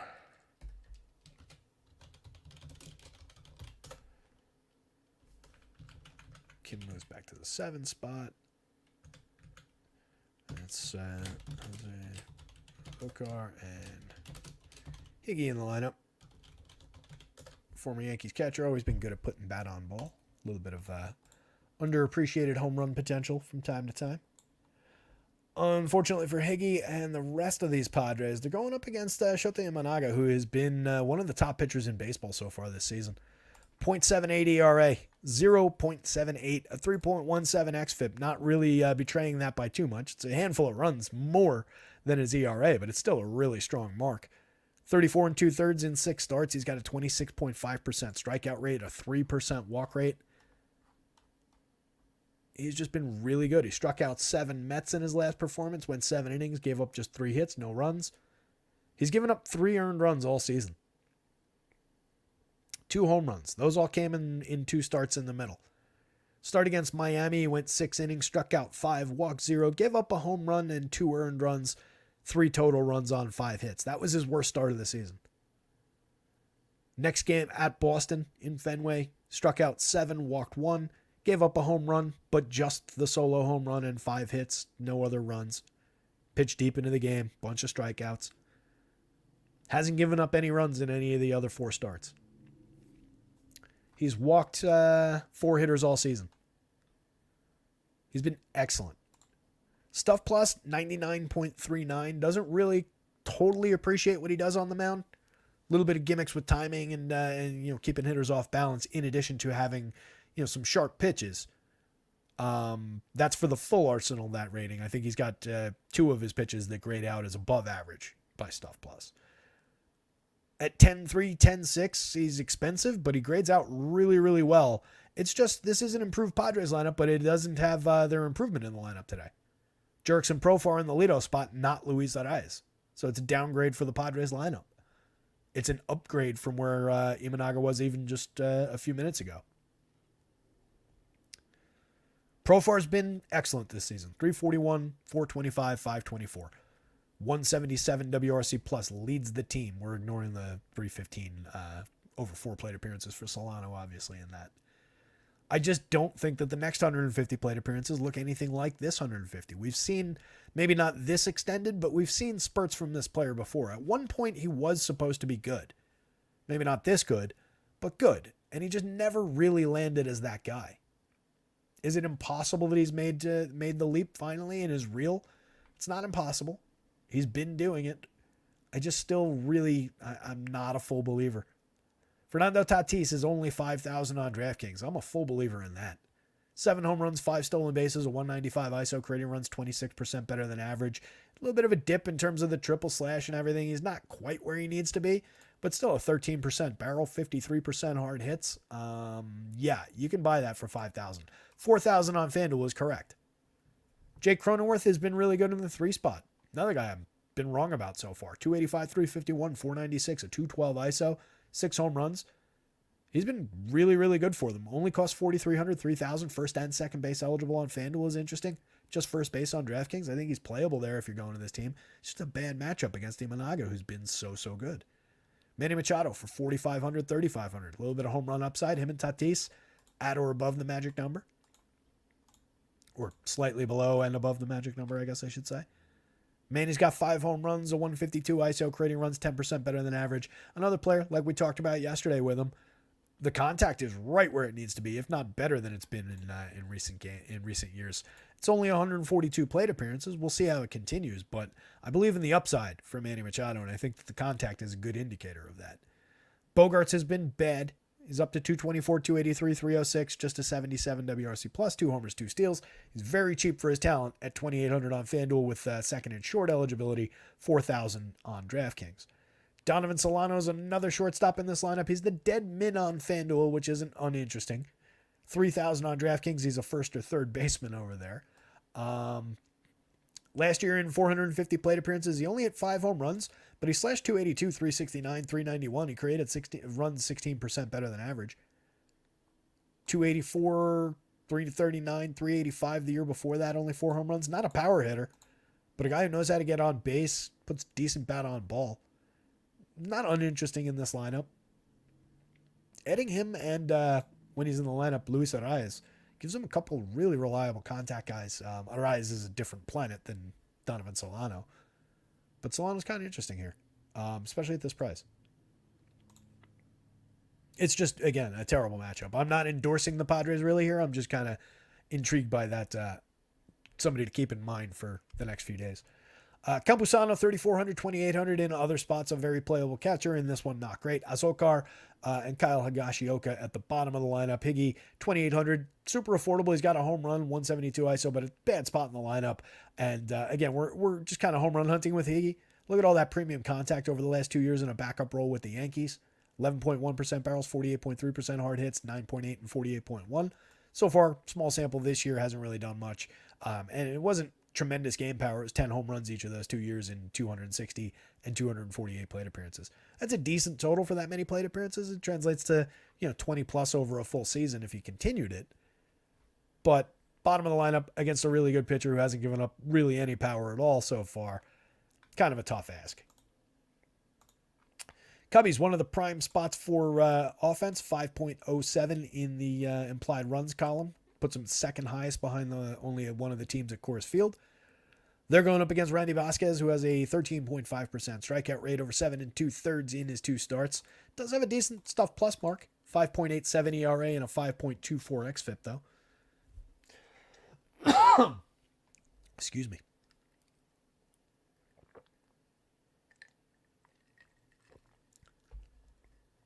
Vasquez worked 5 innings back on April 20th. Against the Blue Jays. Struck out just 3, walked 1, allowed 1 earned run, but 4 total runs on 5 hits. Next game was at Coors Field. A little bit forgivable. He just went 2 2/3, faced 15 hitters in that one. 2 strikeouts, 2 walks, gave up a home run, 4 earned on 6 hits. He also made 4 appearances in the minors, 4 starts in the minors, AAA. Went 15 innings, has an 8.40 ERA and a 5.58 xFIP against AAA hitters at age 25. I think we can probably throw some Cubs bats at him. Kind of like the Cubbies here. I think they're going to be popular, justifiably so. Barely anybody in the lineup, a couple good averages here, but nobody really hits for that much average, but these guys get on base. Pretty decent clips for several of their key hitters, and then the other guys hit for a pretty good amount of power. So it's a good mix of players, and they play multiple positions for cheap on FanDuel. Everybody slots into just one spot for cheap pricing on DraftKings, but they're super affordable given the upside against this pitcher. So I think the Cubs are interesting. Let's see if the lineup just happened to have dropped into our laps in the last minute or two. It did. How about that? Sometimes you're just lucky. It's probably roughly similar to what's projected here.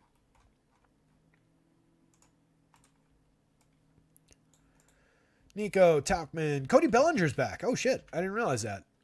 That's a bump. So that's a bump to a Cubs lineup that I already liked.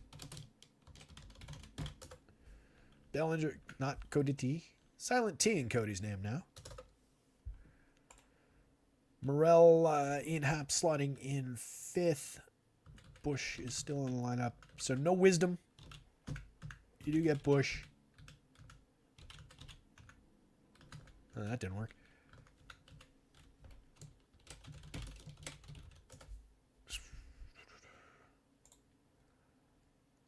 Happ, Swanson, Bush. And then it's Miguel Amaya moves up and Crow Armstrong moves down.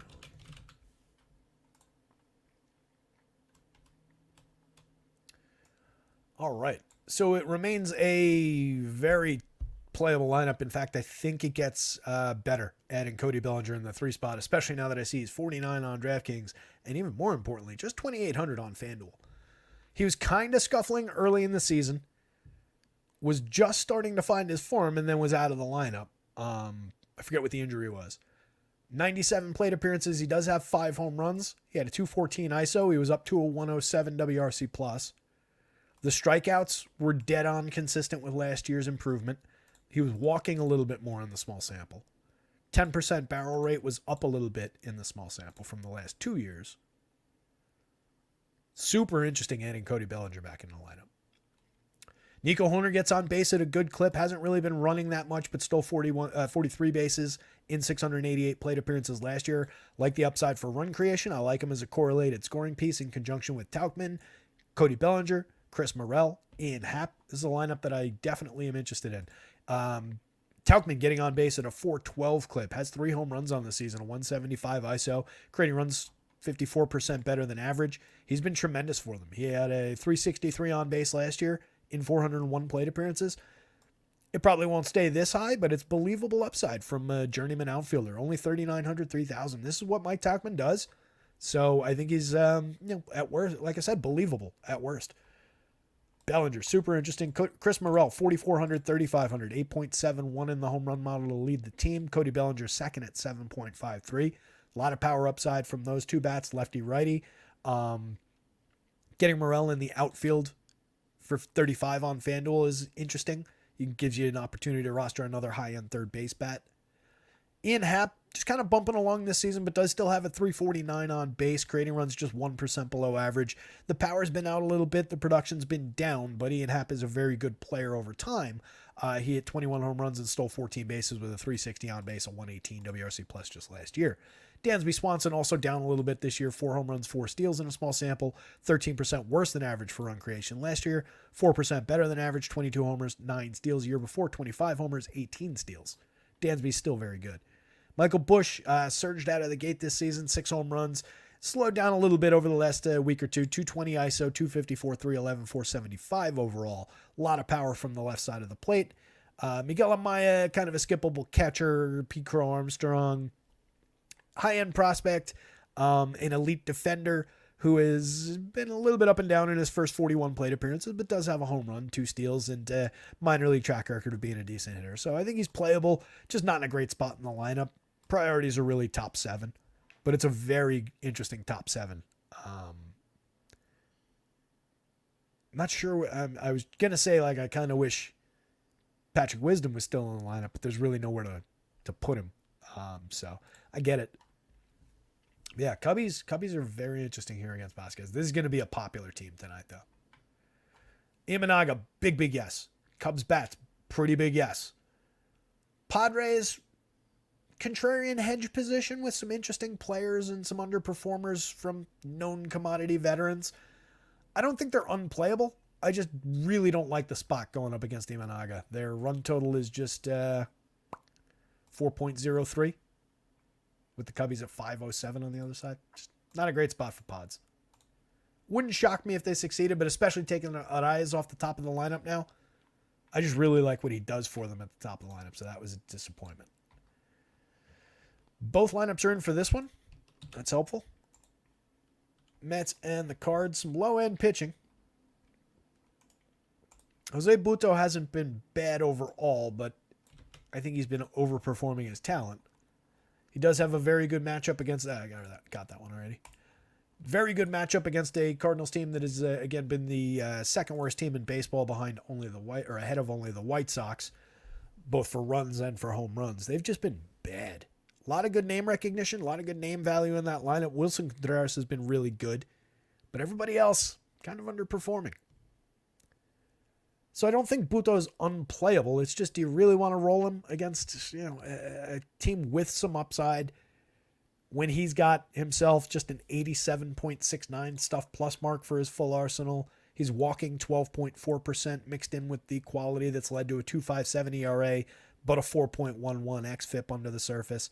12.7% swinging is good, but a 26.5% CSW with that swinging strike rate is bad. 43.1% hard hits is a little high, but the exit velo is not terrible. The barrels haven't been terrible. The home runs haven't been bad. So it's mixed results from a pitcher that wasn't really somebody we had any kind of belief in coming into the year. I don't really see a lot of reason to change my mind about this pitcher. 6 strikeouts in 3 different games. He did go 6 innings in each of those 3 games. He did post a quality start in each of those 3 games. Didn't manage to win any of them because Mets. Walked a bunch of hitters in all of them. He's only given up 2 home runs on the entire season. That was in his worst start 2 starts ago. Happened to have come against this same Cardinals team. Of course, they were the ones that got him. 4 earned runs in that game, 4 hits, 2 home runs, struck out 4, walked 3. I could see a repeat of that performance. I really could. Maybe not with the 2 home runs, but like 4 earned runs in 5-6 innings, few strikeouts. Kind of seems to be, oh boy, I almost stepped into it. I came that close to saying it seems to be in the cards for him tonight. And that would have been so bad. I would have shut off my own show if I had said that. Seems to be a weak opportunity, especially at the $8,900 FanDuel price. The strikeouts are nice, 27.4%. He has had some good strikeout performances. These guys are striking out at a 25% clip. Wouldn't knock me out of my chair if he succeeded. He's projected in the mid-range. He's the bottom guy in that group of very interestingly priced mid-range starters that we pointed out at the top of the show. But it's pretty low faith and pretty low priority. Miles Michaelis on the other side did go 6 in the last start, gave up 3 earned, 6 hits, 4 strikeouts. He's given up a ton of hits. 5.68 ERA, but a 3.99 xFIP. Doesn't really walk anybody, doesn't really strike anybody out. With a 4.3% walk rate, to have a 1.39 whip means you're giving up a bunch of hits. He's given up 6 or more hits in every start except for 1, in which he gave up 4 hits, struck out 3, walked 2, and allowed 5 earned runs on 4 hits to the Diamondbacks at Arizona. In every other one in 6 of his 7 starts, he's given up at least 6 hits. Not a ton of runs, only gave up 5 runs in 3 different starts. Every other start, it's either 2 or 3 earned runs. But the strikeout ceiling is 5. We're never getting more strikeouts from Miles Michaelis, or very, very rarely. And he pitches to a ton of contact. So in the DK scoring system at 6,000, I don't love him from the value bin. And you're dealing with a Mets team that does, they're up and down so far this year, but they've got talent. They've got some good on-base skills. They've got a decent amount of power if you're going to allow them to make that much contact. Really don't like the spot for Michaelis. Not a pitcher I really go to all that much at all for DFS. Maybe he's a little bit more effective at 6,000 on DraftKings. I just think you're dealing with a lot of opportunity against, a lot of hits. Doesn't really work that well. Brendan Nimmo at the top of the Mets lineup, just hitting 228 this year, but still getting on at a 376 clip. Kind of supports everything that he's doing. 133 WRC plus. 4 home runs with more upside for power, especially given the improvement so far in premium contact. 12.6% barrels from the left side. Not an uninteresting power bat against the contact that'll be allowed today. Starling Marte for 44.31. 4 homers, 7 stolen bases, creating runs 4% better than average. Francisco Lindor continues to be problematic, but as I illustrated yesterday, I really, given the strikeout rate being lower than it was last year, the amount of contact he's making, the amount of quality contact that he's making, I really don't think we're far off the mark with Lindor. He's got a 204 average and a 279 on base, but he's got a 202. It's in the article.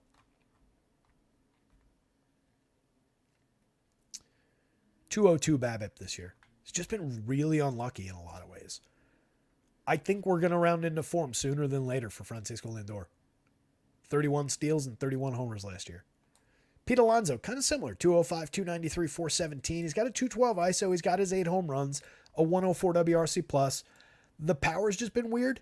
10.8% barrels is certainly down from 14.7, but the more interesting one, 28.4% hard hits is not Pete Alonso-like. So we're dealing with a little bit of scuffling from Alonso while he's still maintaining a decent power profile. There's only upside to come from that hitter. 150 plate appearances, certainly not dead. 5,100, 3,400, affordable for the power upside. You can see the 10.75 in the home run model. A couple of 6s with DJ Stewart and JD Martinez. DJ is a lefty. JD is a righty. They both hit for power. They both have barrel rates in the 14% in less than 100 plate appearances. 4 home runs so far for Stewart, sub Mendoza.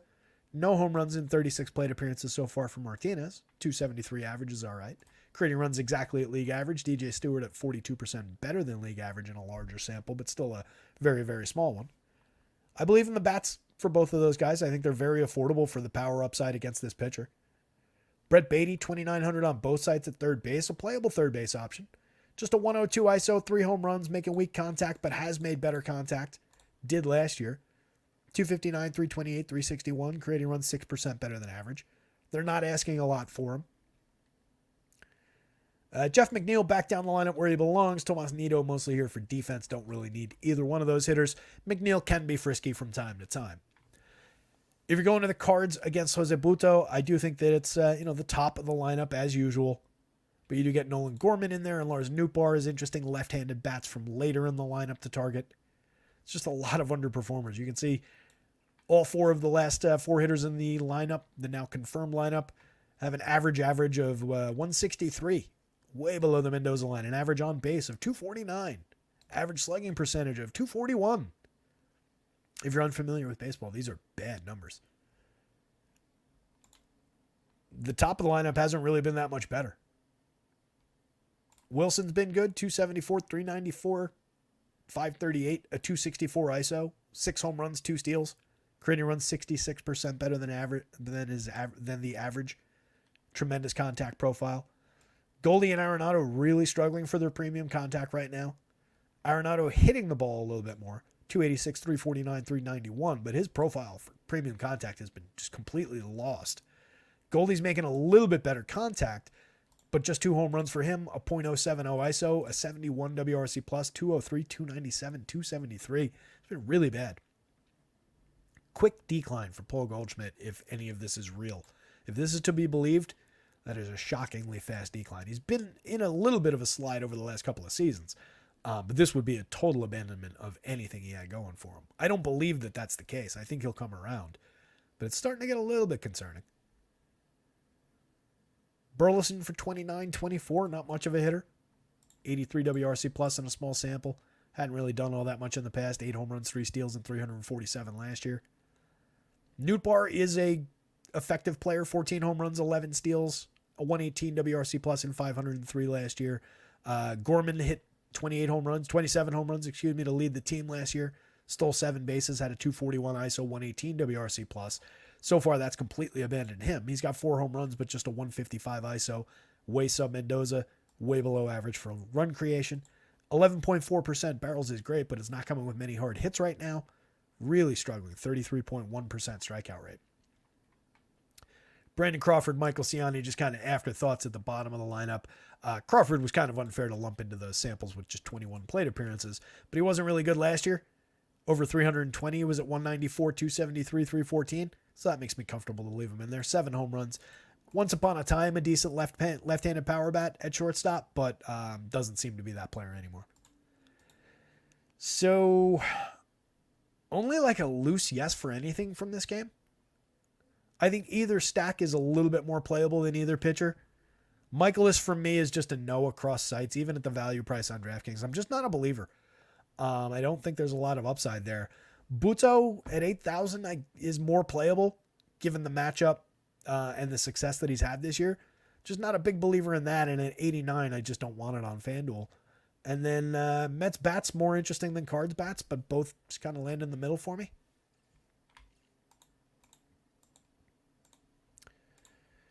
Coors Field.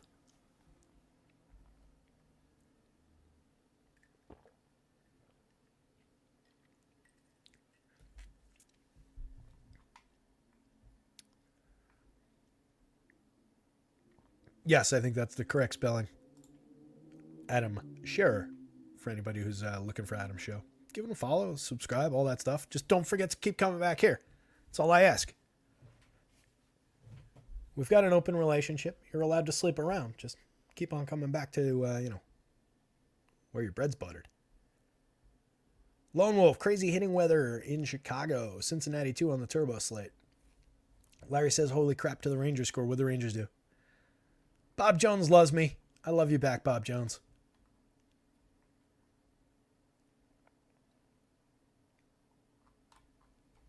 So, Coors Field, Kyle Harrison, again, I do really believe in the kid's talent. I think he's very good. He's in the minors right now on the Dynasty team. I called him up but didn't use him and then sent him back down so I could get another roster spot. But it hasn't really fully come together yet. 23.9% strikeout rate this year in 7 starts. Last year in 7 starts, 23.8%. Pretty similar sample sizes, 6.3% walks this year, slight improvement from 7.5% last year. 4.15 ERA with a 5.02 xFIP last year, 3.79 with a 3.98 so far this year. So some improvements there, but we're still going up a 9.3% barrel rate in both samples on a fly ball trajectory. Hard hits have gotten worse, 38.1% up to 46.3. 89.4 miles an hour of exit velo that led to a 5.44% home run rate last year, up now to 91.3 and 46.3% hard hits is a jump by 6 percentage points. Or 8 percentage points rather. So he's given up actually more premium contact. It's just a little bit of happenstance has kept that to a more manageable home run rate. Could be some improvement, of course, for a talented young pitcher. It amounts to 5 home runs allowed all season. They all came in his first 4 starts of the year. He gave up 2 home runs in the first one to the Padres, struck out 5, walked 0, just 2 earned runs, 6 hits. Gave up a homer and 4 earned runs, struck out just 4, walked 3 in the next start against the Dodgers. A couple forgivable ones there. Gave up a homer to the Nats, but struck out 8, allowed 3 earned runs in 6, 3 earned runs in 6 in the next start. Struck out only 2 in that one in a weird performance. Walked 1, gave up a home run. That was against the Marlins. Good game against the Diamondbacks, but only lasted 4 innings. 5 strikeouts, walked 1, 3 earned on 6 hits, and they pulled him after 4. Then we had a 7 strikeout game against the Pirates and a 7 strikeout game against the Red Sox at Fenway.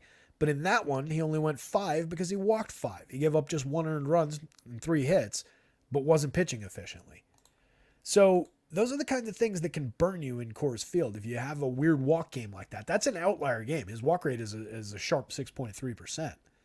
But if he comes out and struggles with that again, and he's just inefficient and ineffective and puts a few of these guys on base, especially with his propensity to give up a lot of premium contact and a little bit of power, That doesn't play the same way in Coors Field that it's played so far to give him just a 3.14% home run rate. So he's really got to be sharp. He's really got to be on his game. I think he's playable at 64 on DraftKings. I was even considering recommending it, but it looks like he's incredibly, incredibly popular. So that makes it a little bit more dicey for me. Now you're asking a young pitcher to be excellent in Coors Field with the weight of the world on him. So even if he has a good game, what have you really gained over the slate? Seems more targetable, and I hate to say this, again, with Rockies bats. The Rockies are also in Coors Field for this game. They're carrying a mid-4s run total. It's not the highest on the board, but it's not the lowest. They're not a good baseball team, but they've got a few interesting hitters. Eloy Montero at 11.53 is the home run pick of the day, as uncomfortable as that might be. Had to go with it. Just too interesting to me with this team. He's only got 2 home runs on the season, a 200, 252, 276 triple slash, just a .076 ISO. He hasn't been good. Might not even be in the lineup. Let's see. Something changed for the Cards. Cardinals lineup is now Donovan, Nootbaar, Contreras, Arenado, Goldschmidt, Burleson, Gorman, Crawford, Ciani. What was that change? Nootbaar moving to the 2 spot was the change. Contreras drops to 3rd. Goldie and Arenado are both still there. Burleson.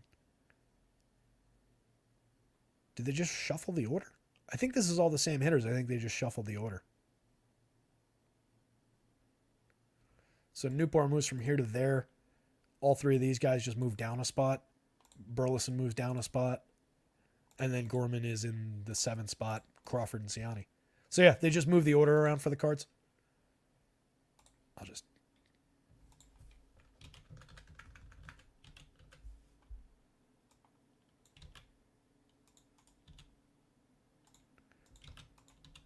Damn it. I was about to say minor miracle if I actually get this pasted incorrectly. Yeah, that's right. All right, so a little bit of a bump to Lars Nootbaar hitting 2nd now.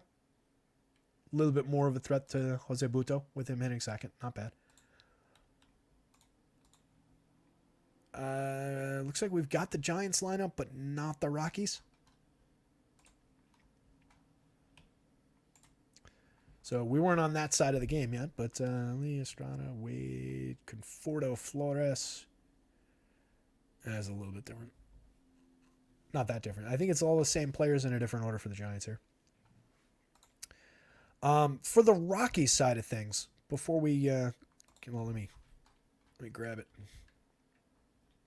Get it in here. So for the Rockies side of things, like I said at the top of the show, Dakota Hudson, not a good pitcher at all. But he is somewhat effective at keeping the ball to a low launch angle, which does limit home run trajectory a little bit. So it's having more of an impact on the home run model than I think it has on the actual upside for the Giants here.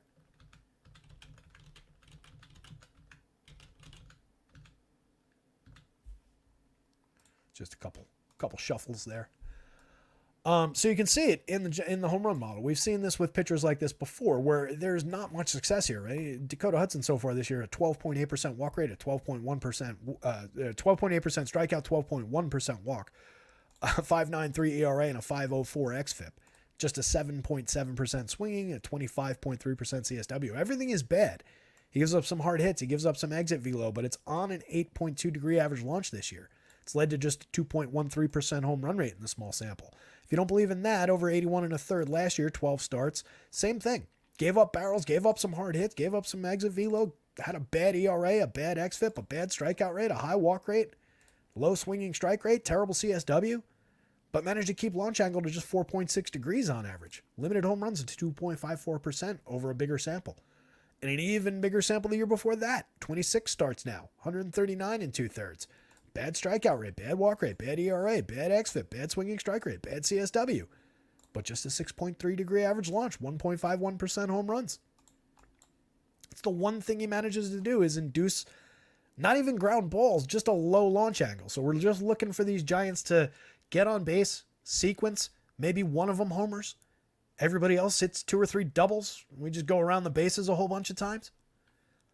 I really like the Giants' upside here. It's just a little bit of a clip to their power potential. That is in no way to say that they can't hit a home run in Coors Field against this pitcher. They absolutely can. Dakota Hudson gave up one home run in each of 3 straight starts. Only one of those was at Coors Field. One came against San Diego, one came against Seattle, and one came... 2 of those were in Coors Field. One against San Diego, one against Seattle, and then one on the road against Toronto. I was reading that the wrong way around. Strikeout high for the season is 5. He's completed 6 innings twice. Just not a good option. Plenty of justification to go to the Giants. So I think on both sides, I think it's just bats. I really do. Kyle Harrison at that ownership, at the extreme popularity at 6,400, just concerns me about what you gain even if he succeeds. On the Giants side, Jung-Hoo Lee kind of scuffling along. We've seen KBO hitters take some time to adjust. He's been a little bit up and down. He does have a 42.4% hard hit rate. Hit 2 home runs, stolen 2 bases. But just 252, 304 at the front end of the triple slash when he's in the leadoff spot, kind of right now getting paid to just get on base and set the table for the rest of these guys. Not really doing his job. 84 WRC plus so far, not great. But a guy who puts bat on ball and puts the ball in play at a really significant clip against this pitcher who gives up so much contact is actually really interesting to me. My hope is for Giant stacks, and I haven't checked it, that compared to some of the other guys, maybe Jung-Hoo Lee in the leadoff spot gets a little bit skipped over just because of some perceived struggles or some actual struggles. What I'm interested in here is the decent hard hit rate, the 8.1% strikeout rate with a 6.8% walk rate. As we said before, that just equals balls in play, especially when you pair it with a 12.8% strikeout rate from the opposing pitcher. Jung-Hoo Lee is very likely to put 5 balls in play today. Whether he succeeds from there, I have no idea. That's why they play the game. But he's going to put the ball in play from that top spot. So he's very interesting at 48.31, even with a little bit of struggle. Tidor Estrada for 42.31. 5 home runs, a stolen base, exactly at league average for run creation so far this year. Last year, 14 homers, 23 steals. Year before, 14 and 21. Productive enough hitter at second base.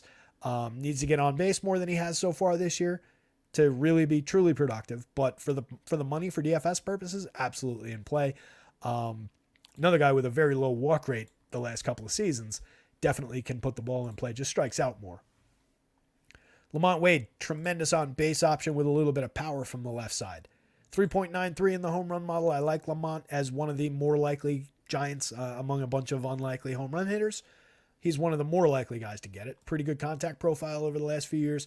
Gets on base at a pretty elite clip. Creates runs at a 70% better than average over 96 this year.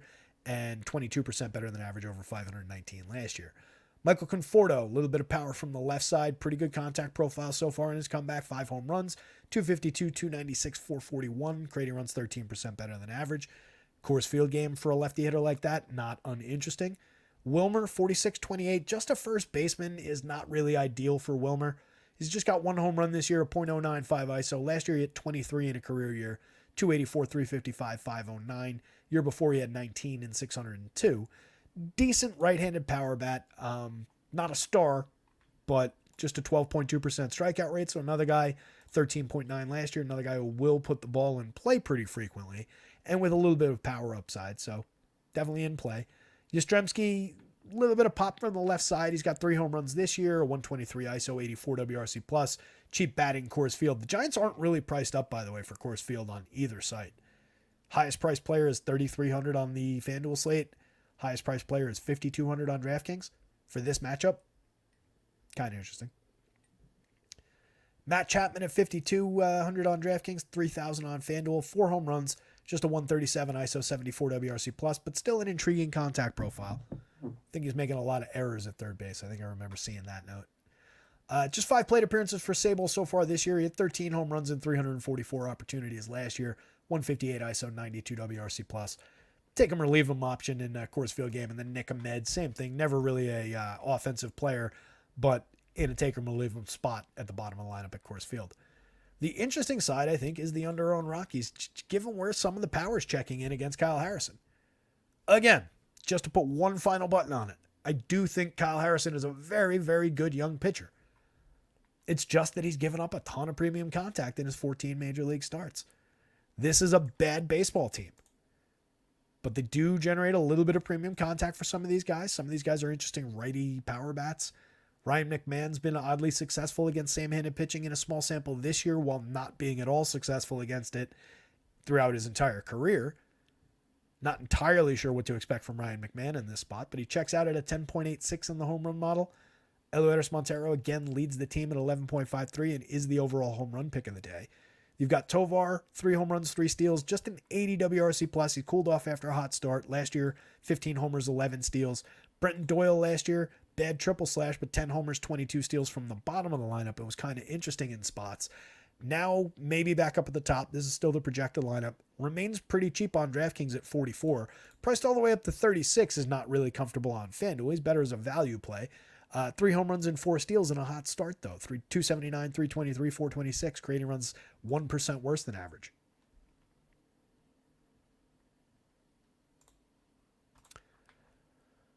McMahon, even with struggles against lefties for his career, again, is out to a good start against lefties this year in a small sample, and overall a very good start. 304, 395, 488, creating runs 36% better than average. You get Elias Diaz at 308, 356, 421 right behind him.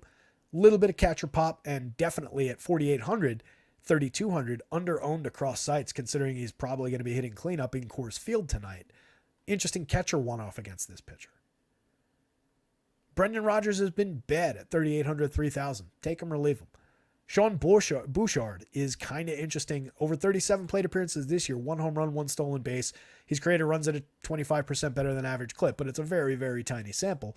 9.5% barrels, though. Not uninteresting. Last year in just 43 plate appearances, decent triple slash, 4 home runs in a tiny, tiny sample. Year before, decent triple slash, 3 home runs in 97 opportunities. He has succeeded every time they've given him a shot. It's just give him an actual shot. If he's in the lineup, he's interesting at 3,500, 3,000. Jordan Beck at 3,000, 2,600. Another guy, not uninteresting. A mid-level talent. He's last season across high A and double A, he had a 25-20 season for home runs and stolen bases. Interesting enough, in Coors Field, has 5 early home runs and 5 stolen bases in AAA to start this year before they called him up. And then Hunter Goodman absolutely mashes in the minors. 7 home runs in just 91 chances so far at AAA this year. And across 467 plate appearances in the minors last year, 400 at double A, he had 25 homers, and then he added another 9 homers in just 67 plate appearances in AAA. That amounted to 34 home runs in 467 plate appearances across the 2 levels, and then he hit 1 in the show just for good measures to get the 35 total. So Goodman, not uninteresting, given the power upside for 2,700, 3,600 against a kid who has been giving up power.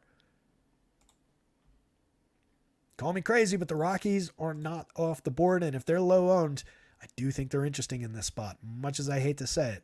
I'm going to continue saying that, though, because it makes sense to me. Everybody goes to the visiting team, and you always want the visitors in these games. They get the additional inning, when they're ahead, or when they get the 9th inning every time. The home team only gets it if they're trailing, is what I'm trying to say. So there is just benefit to going to the away team, but not to the degree where the away team should always be outweighing the Rockies by as much as they do in popularity, and especially in a spot where it's kind of interesting the way they align against the pitcher. Let's move on. So for the record, that was just hammer bats on both sides. You can play Kyle Harrison, but again, at super high popularity for that 64 on DraftKings, I don't know how much you succeed with it. Last game up. Let's see what you guys are talking about. Mama can't spell anybody's name right, but it sounds like jelly. Sounds like a jelly. I don't know what the hell you're talking about, Mama. Colorado dropped a while ago? I didn't see it. Oh, weird. It is in labs. My bad. All right, Doyle in the leadoff spot. Tovar hitting second as the reconfigured. Sorry about that. I didn't see it on Underdog's thing there, but Labs actually had it. So these two guys switch order. it's basically the same read for both of those players. McMahon, Diaz in the same spots. Brendan Rodgers, not all that interesting, hitting fifth. I actually probably would have gone with like Bouchard in that spot, or maybe Montero. Montero dips a little bit, but still has his home run opportunity, hitting eighth. Jordan Beck still in the lineup. Bouchard still in the lineup, but no Hunter Goodman. So scratch Goodman and his power upside. You get Jacob Stallings instead. 3,800, 3,000 for him. He's got 2 home runs and 216 ISO so far this year. Has hit for a little bit of power over time. 4 home runs 2 years ago in 384. 3 home runs in 276 last year. I thought we had more power somewhere along the way from Jake Stallings, but maybe not. I guess I'm thinking of 8 home runs and 427 chances in 2021. Not a great trade-off, Goodman, for Stallings there. Only minor changes overall, though, to the spot. Still like it. All right, Dodgers and the Marlins to round things off. So Yoshinobu Yamamoto, top of the board. Top projected pitcher, one of the most expensive pitchers on both sites. He gave up 5 earned runs in his first start in just 1 inning. Was pulled after 1 inning, faced 9 hitters, 4 hits, 2 strikeouts, 1 walk in that Korea series. That's still kind of impacting his still sparklingly good 2.91 ERA, 2.75 xFIP. Without that tiny start, he'd be even better looking. He gave up exactly 3 earned runs in 2 other starts, and he's given up 11 earned runs all year. So there's 4 starts on the board, 2 5-inning starts and 2 6-inning starts, in which he's given up no runs. Most recently at Arizona, went 6, struck out 5, walked 2, 5 hits, no runs. Faced the Nationals over 6 at Washington, struck out 7, walked 1, no runs, 4 hits. The 3 games with 3 earned runs were against the Mets and the Padres right there in the middle. Both home starts. Struck out 9 Mets, walked 1, 3 earned, 4 total runs on 7 hits. Still booked a quality start over 6 innings. 6 strikeouts, 1 walk, 2 home runs allowed on 3 earned runs on 4 hits to the Padres. Those are the only 2 games in which he gave up home runs this year. 2 home runs to the Padres and 1 to the Mets. Every other game has been clean, including the Mets in the first game against the Pods. So it really amounts to 2 shaky starts against the Padres, 1 effective but lower end slightly start against the Mets, and then everything else has been spectacular. It adds up to a 30% strikeout rate, a 5.7% walk rate, 2.91 ERA, 2.75 xFIP, 12.2% swinging, and a spectacular 32.9% CSW. Really, really good option on this slate going up against a really, really weak Marlins lineup that doesn't have Luis Arraez anymore. On the other side, Edward Cabrera is a good pitcher. He's got a 6.05 ERA, but that's burying a 2.61 xFIP over 19 1/3, 4 starts this year. Over 20 starts, 99 2/3 innings last year. He had a 4.31 xFIP under a 4.24 ERA, 27.2% strikeouts with 12.1% swinging strikes. That's up so far in the small sample this year. Walks have always been problematic. Year before, same thing. But so far this year, in just 4 starts, we're at 35.3% strikeouts with an 11.8% walk rate. Giving up some barrels, but not any hard hits. Not that much exit velo. Limiting home runs in the tiny sample. Stuff plus is like right at league average, oddly. What that really is a 6-inning start in which he struck out 10, walked 1, gave up just 1 earned run on 5 hits against the Giants. Struck out 7, but gave up 3 earned in 5 innings at the Cubbies. Then struck out just 4 over 4 1/3, 5 earned runs against the Nationals. And then struck out 9 Rockies, but gave up 4 walks, a home run, 4 earned runs, and lasted just 4 innings. So I think you can see where the problem might be creeping in.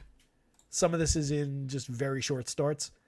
I think there is spectacularly high upside for Cabrera in the right matchup. But today we're dealing with a Dodgers lineup in which the top 4 hitters have a 14.6% strikeout rate this year and had a 18% rate last year. These guys are spectacular at avoiding strikeouts. They also draw a bunch of walks. It just isn't a good fit with what Cabrera does. 8,300, 8,700. If you want to chase strikeout upside against one of the lower end strikeout, at least at the top, options in baseball, with all these superstars lined up to beat him, good luck. It's not my spot. 87, 83, I think is just, the price is okay, but I just think the upside is low. I think the amount of times he's able to succeed against this team is pretty low. Mookie Betts, Shohei Ohtani, Freddie Freeman, Will Smith, 4 superstars at their positions to start the lineup. They've combined for 24 home runs. I think that's more than the Cardinals and the White Sox have as full teams. They've combined for a 179 WRC plus on the average. They have an average on base percentage of 422. They have an average batting average of 339 to start the season. It's bonkers how good these guys are. Everybody strikes out at a low rate. Everybody draws walks. Will Smith is tremendous, hitting cleanup every day for 5,000. 3,700 on FanDuel, totally playable. Freddie Freeman at 3,300 is way too cheap. He hasn't been bad. I know he's not hitting for a ton of power right now, but that'll come around, and everything else is basically where it needs to be. He doesn't strike out. He draws walks. He's still maintaining a good contact profile, not quite as good, but not that far off. 292, 407, 445. He's created runs 47% better than average, and we're lowering his price to 3,300. What's going on? Max Muncy and Teoscar Hernandez, definitely strikeout targets. If Cabrera can manage to get through these guys 4 times, or 3 times rather, then he can find some strikeouts on the back end for sure. These guys could also tattoo him for some power. You can see the premium contact for these 2 guys. Both of them in the mid-7s for home run upside. Muncy's got 8 homers, a 282 ISO, creating runs 52% better than average. Teoscar at 9 homers, 231 ISO, creating runs 34% better than average. Andy Pajes has 4 home runs, a 236 ISO, a 54% better than average mark for run creation. A 10.9% barrel rate with 45.5% hard hits in his first 78 plate appearances. Gavin Lux and James Outman, 2 lefties, underperforming the season so far, but tons and tons of talent if they're in the lineup at the end. Dodgers in basically any form are going to be stackable from 1 through 9. On the Marlins side, even for the most adventurous, contrarian type minded players, it's really, really thin against how good Yamamoto's been and how bad this lineup is now. You do get Jake Berger back with a little bit of power upside. 6.07 in the model. He's got 4 home runs, but just below the Mendoza line at 199, 292, 309, a 78 WRC plus. Not great. Jazz Chisholm, not the most reliable hitter to have in the leadoff role. I like Jazz. I think he's a good cleanup hitter, a good 5 hitter, 3 hitter maybe, but leadoff hitter I question a little bit. Does have speed, 8 stolen bases. Good contact profile. Strikes out too much for that spot. Doesn't really walk as much as I would like him to. De La Cruz, 6 home runs. He's been one of their better players on over the start to the season. 113 WRC plus. Josh Bell has a 6.07 in the home run model, but he's below the Mendoza line at 199.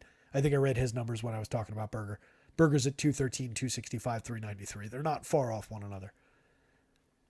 Jesus Sanchez, another player with believable power, decent contact profile from the left side. Just 2 home runs, 5 steals, a 73 WRC plus, a lot of inconsistency. He's clipped his strikeouts by 5 percentage points so far this year. He's cheap. There is that, but I just don't like this spot for the Marlins. And then it gets really weak at the bottom. Tim Anderson, Nick Gordon, Vidal Brujan, and Nick Fortes. Everybody there on that list is pretty skippable. So even a contrarian approach just doesn't really lead to the Marlins. If they manage to go out and just bomb Yamamoto for 10 runs, yeah, obviously, whoever has them, the people that played them at 2% ownership, are going to succeed. They're very cheap. But there is not a lot of faith. There is not a lot of good reason to play them outside of those just 1 in 100 chances. It does make sense to take contrarian positions, to take low-owned positions, but you want to do it from a point of quality. And I think that's where some people go wrong, is just chasing things just because they're low-owned. If it's low-owned in a bad spot with a bad team against a good pitcher for good reason, that just kind of follows, right? That just kind of tracks. So we want to find our contrarian bats from just better options, in my mind anyway. And I guess that's it. We did it. One last look at the pitching board. See what you guys are talking about. Larry says, if this were the NBA, Jazz Chisholm would have asked out of Miami. I think you're right.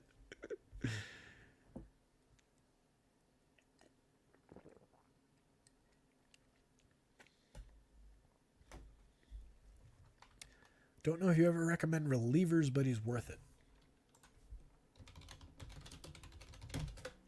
I mean, typically not, but like, it's always a consideration, obviously, for season long. Just trying to figure out who the hell you're talking about. Keckering? Orion Keckering? Is that who you mean? You said it sounds like a jelly. Does that sound like a jelly?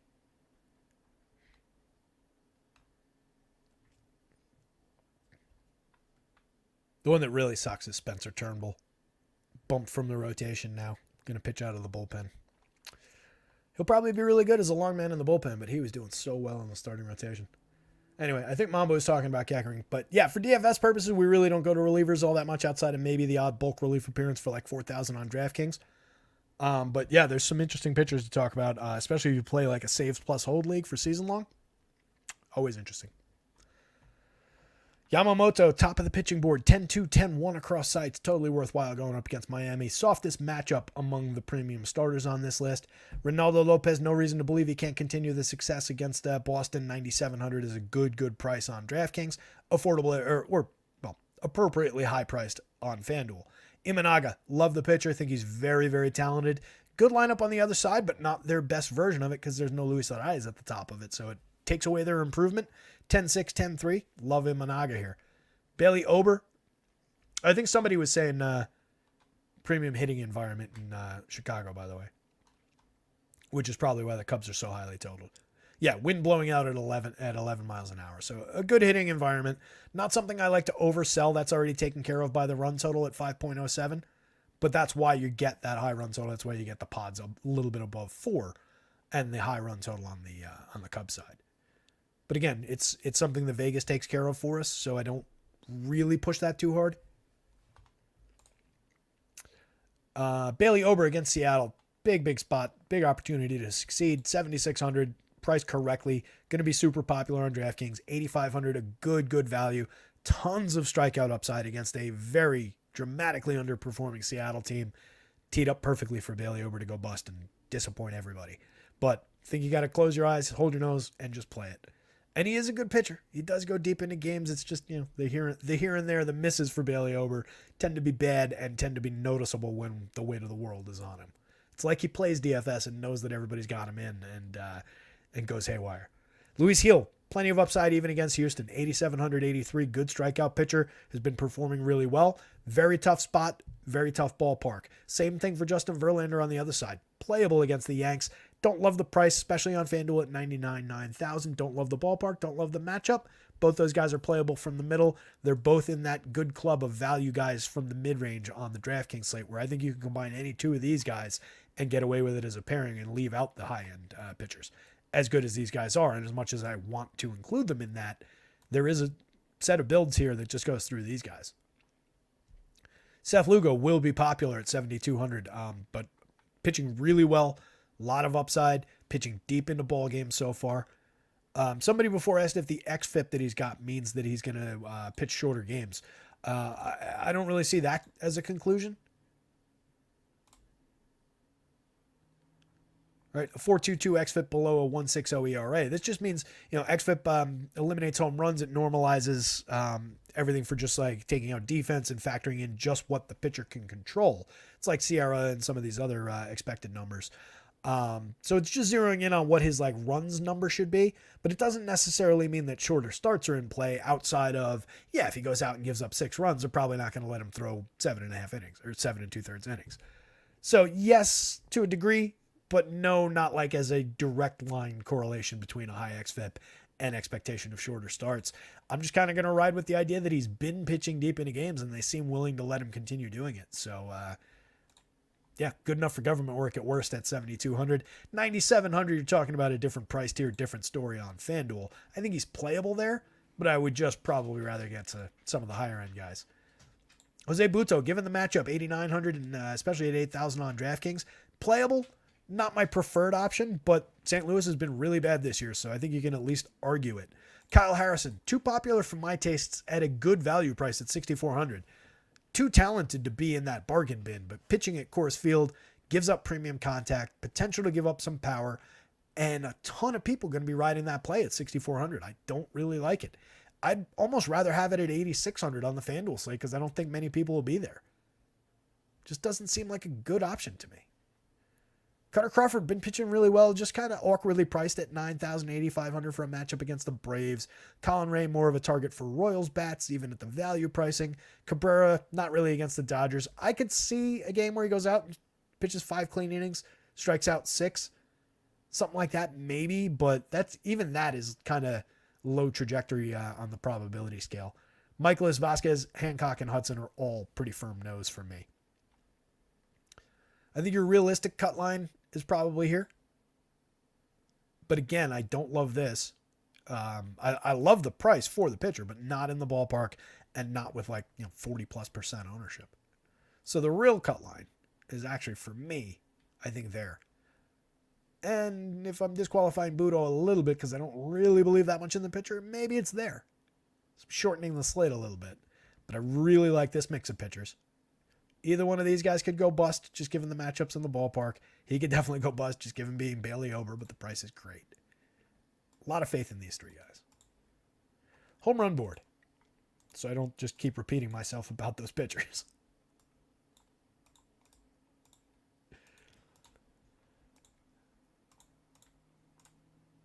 Julio Rodriguez at the top of the board, 12.02 in the home run model. Not a bad option. Make sure everybody's on the board here.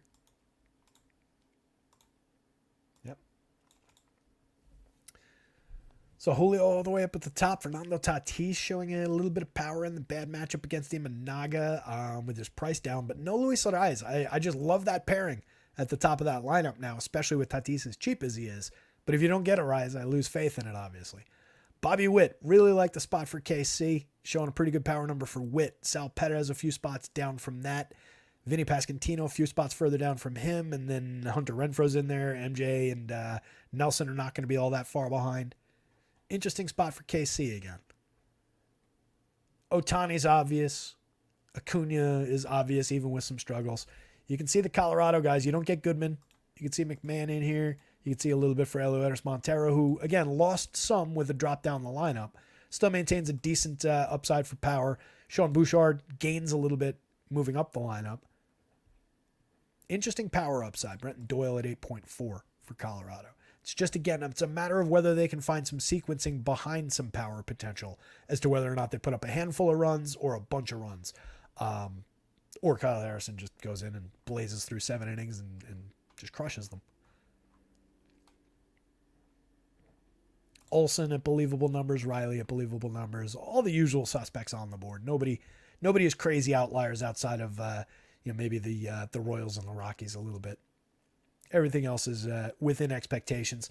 Cubbies maybe a little bit under the mark if you really want to buy into that wind factor.